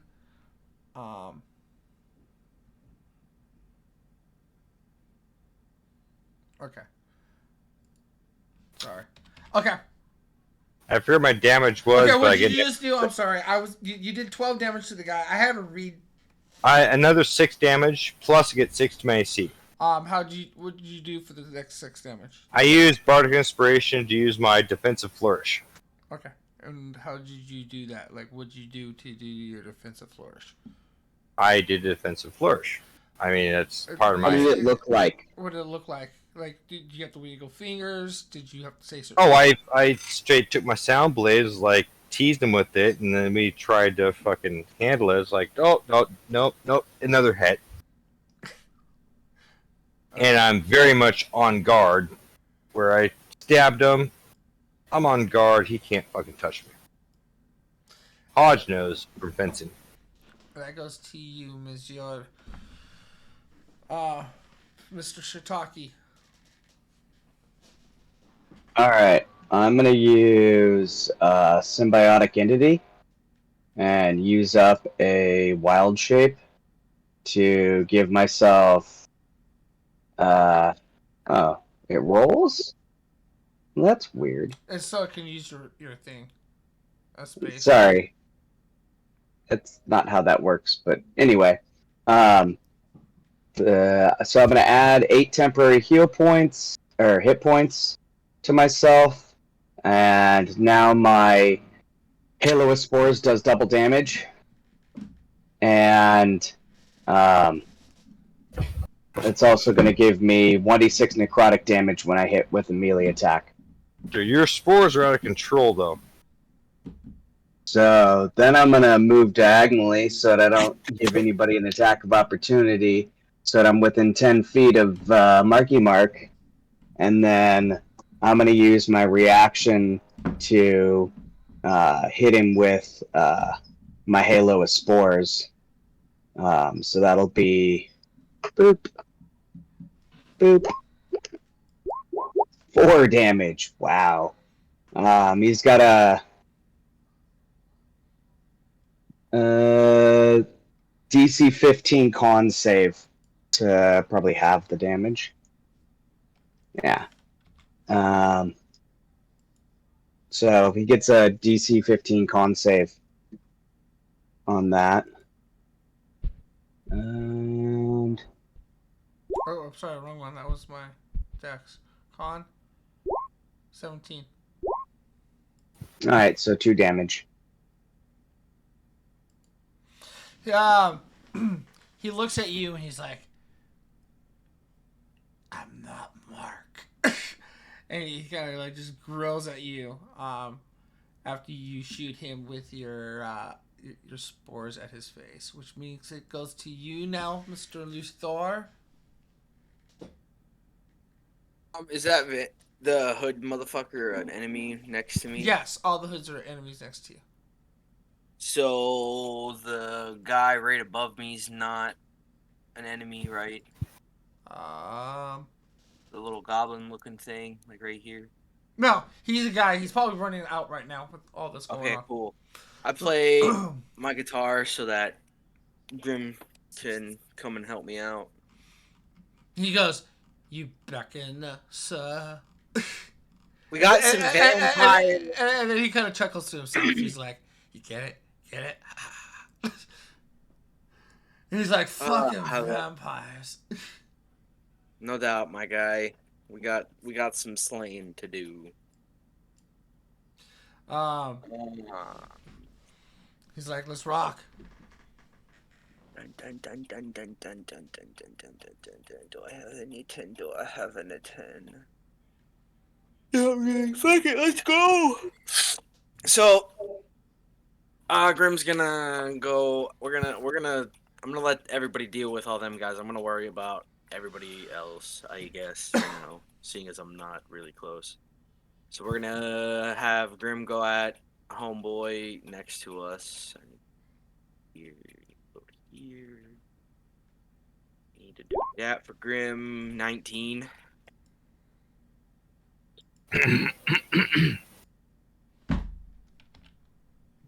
Blank. Yeah, I know. I'm sorry. I was trying to. Okay.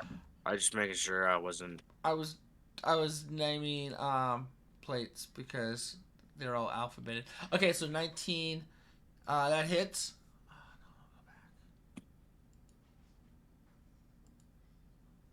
Go back. Come on. 4.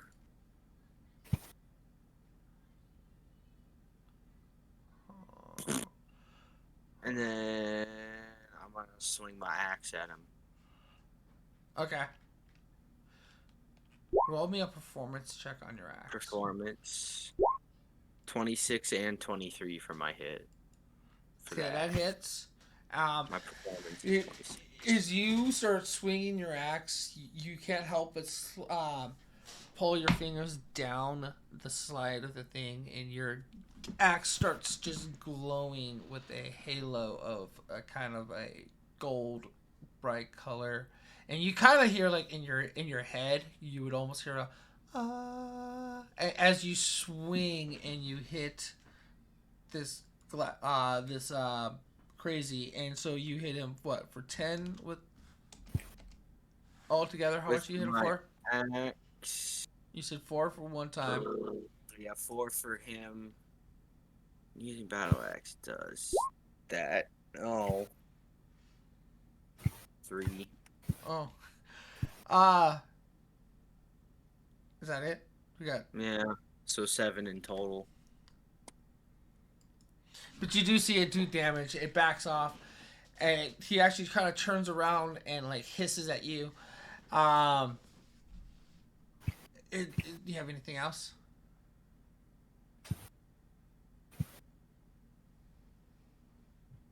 Nikos, do you have a? Yeah, I'm looking to see sorry. what else I got. You're fine.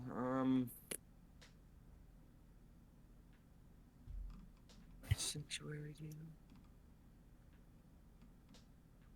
Range attack.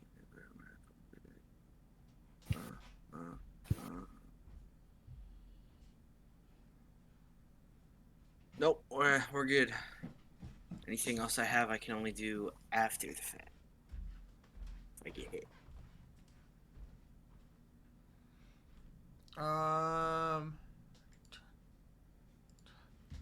Goes to Timberlake. All right. So he looks at Hans because Hans attacked him and growls at him and goes, "Your performance is weak." And Fuck he you. looks at you and he's going to. What is he going to do? What do I got?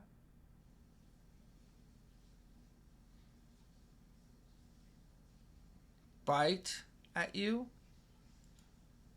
Gonna bite at me? It's going to bite at you. He's coming on at me, huh? 12. No, nothing. On AC? Yeah. No, doesn't hit. And then he's going for claws. Nat 20. Oh, fuck you. Damn. So he reaches back and he fucking misses with his bite, but you didn't get to. Ew. As you jump back, as he tried to nip at you, he took the attack of opportunity and fucking just went with his right hand right into your gut, with his slash. Hit you with the 13 the first time, 16.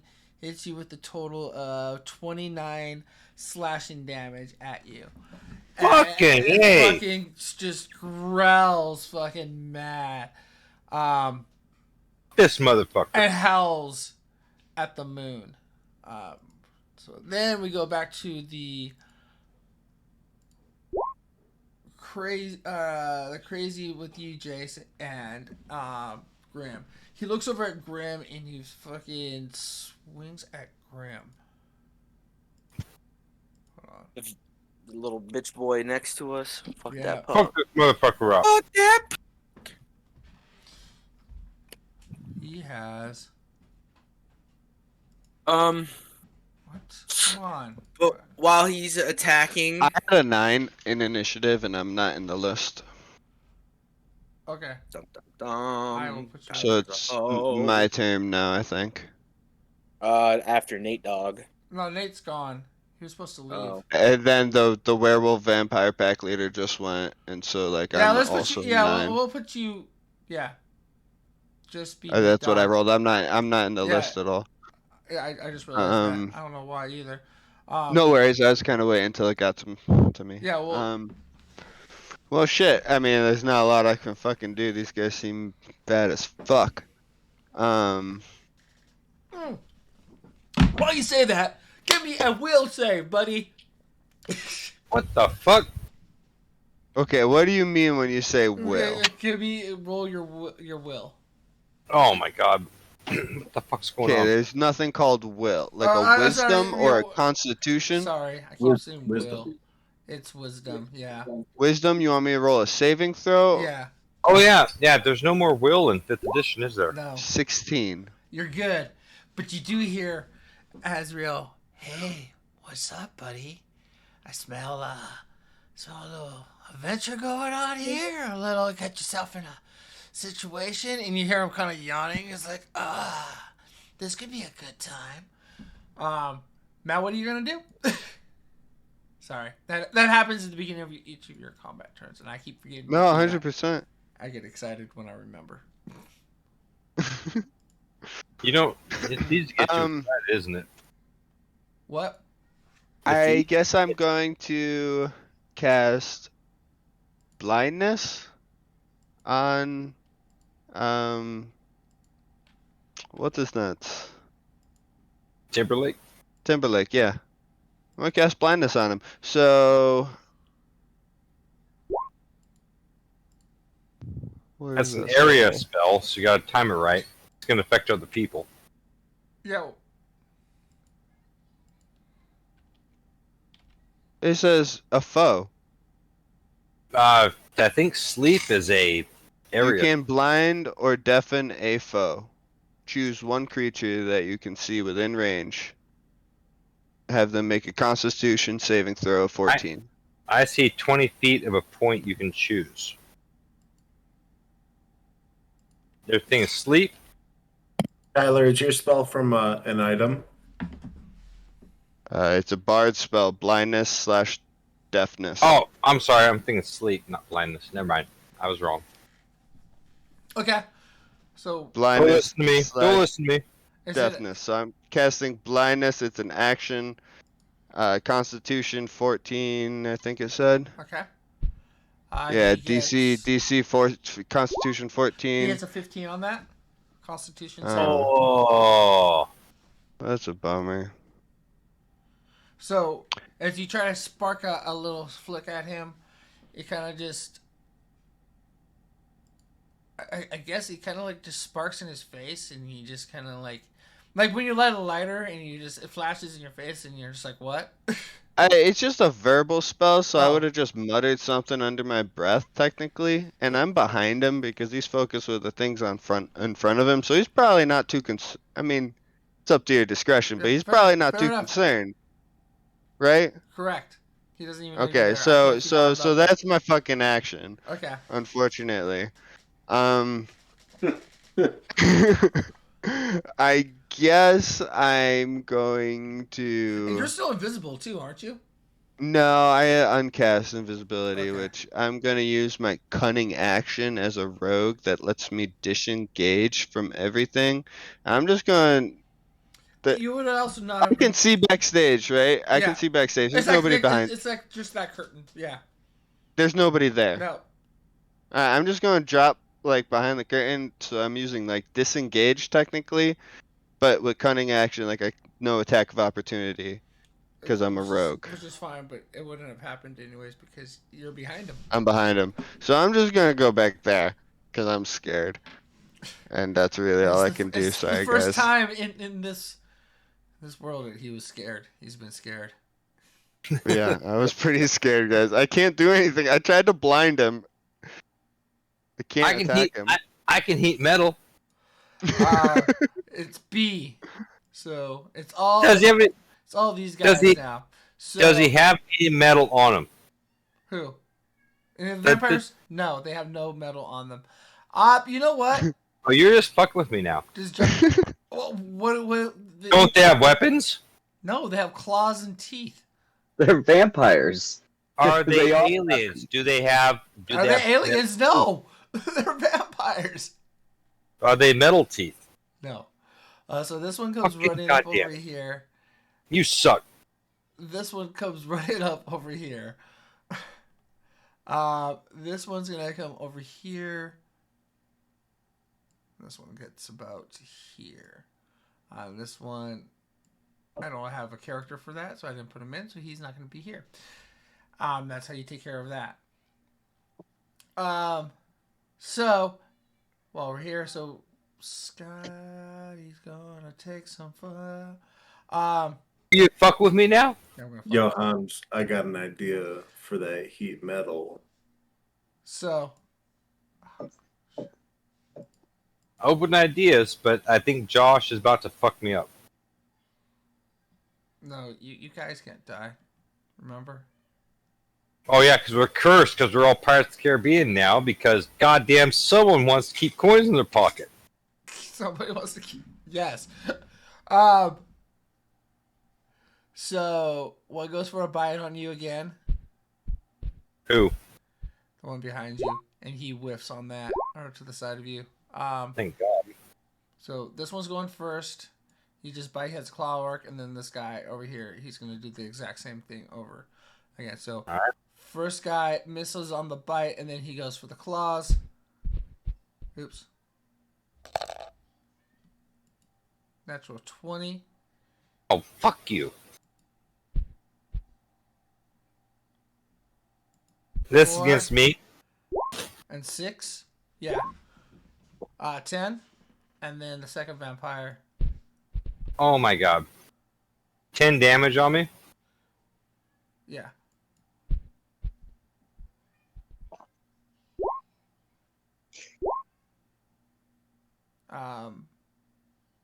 He rolled an 8 to bite you, so that didn't count. So he missed on his bite again, and then his last.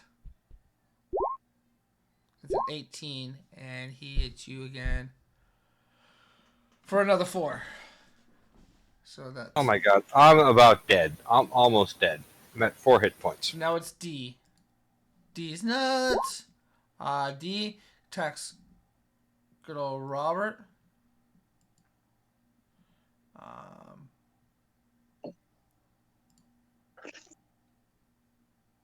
Hans is hurting, yo. It's okay. It's D&D 5th edition. We wait until you fall down, and then we cast Healing Word on you as a bonus action, and you get right back up. We'll see. Facts. That's why this Yeah. group is so overpowered, because all of us have Healing Word. Nobody should ever stay down. You just True. don't worry about your hit points. They're not that critical. The moment It's you 5th go edition. down, the next person should cast Healing Word on you. And it's a bonus action, so even Yeah. as you're attacking, you cast it. But because we care for you, we're gonna Yeah, I look guess out. you're No. okay.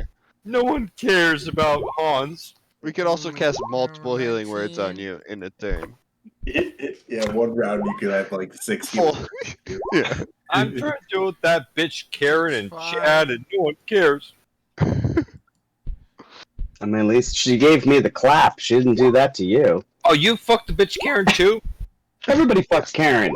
I don't know why Jesus you're mostly attached to that hooker. Okay, so then the last vampire reaches over and hits Robert with a bite and a claw strap, and he backs off, kind of stunned, kind of stumbled, but it doesn't look like he did too much phase. He was just more surprised on being attacked that quick by somebody because he was more focused on Wahlberg at the same time.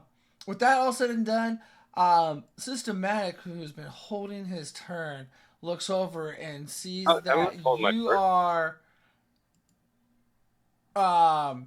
been hurt. I wasn't holding my turn. Not you, Systematic. Not you systematic, but the character system. Oh, there's a character systematic. I forgot about that. It's getting very confusing with the what's going on.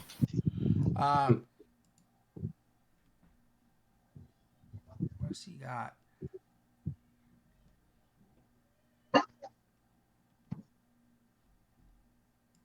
Nothing really for the situation.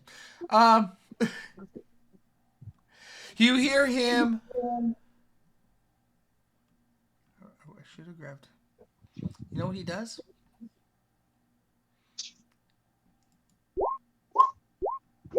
He summons a fucking elemental. What? An elemental Holy shit. spirit.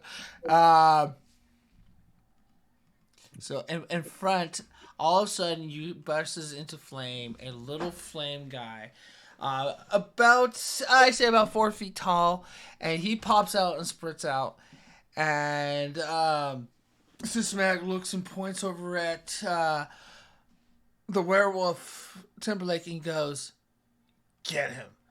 And he runs over there, and what kind of attacks? He does a slam attack on him. And I didn't mean to do that. I meant to roll.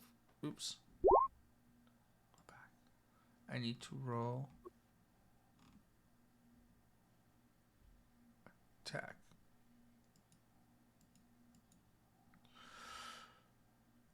Oh, I'm sorry. That's over here.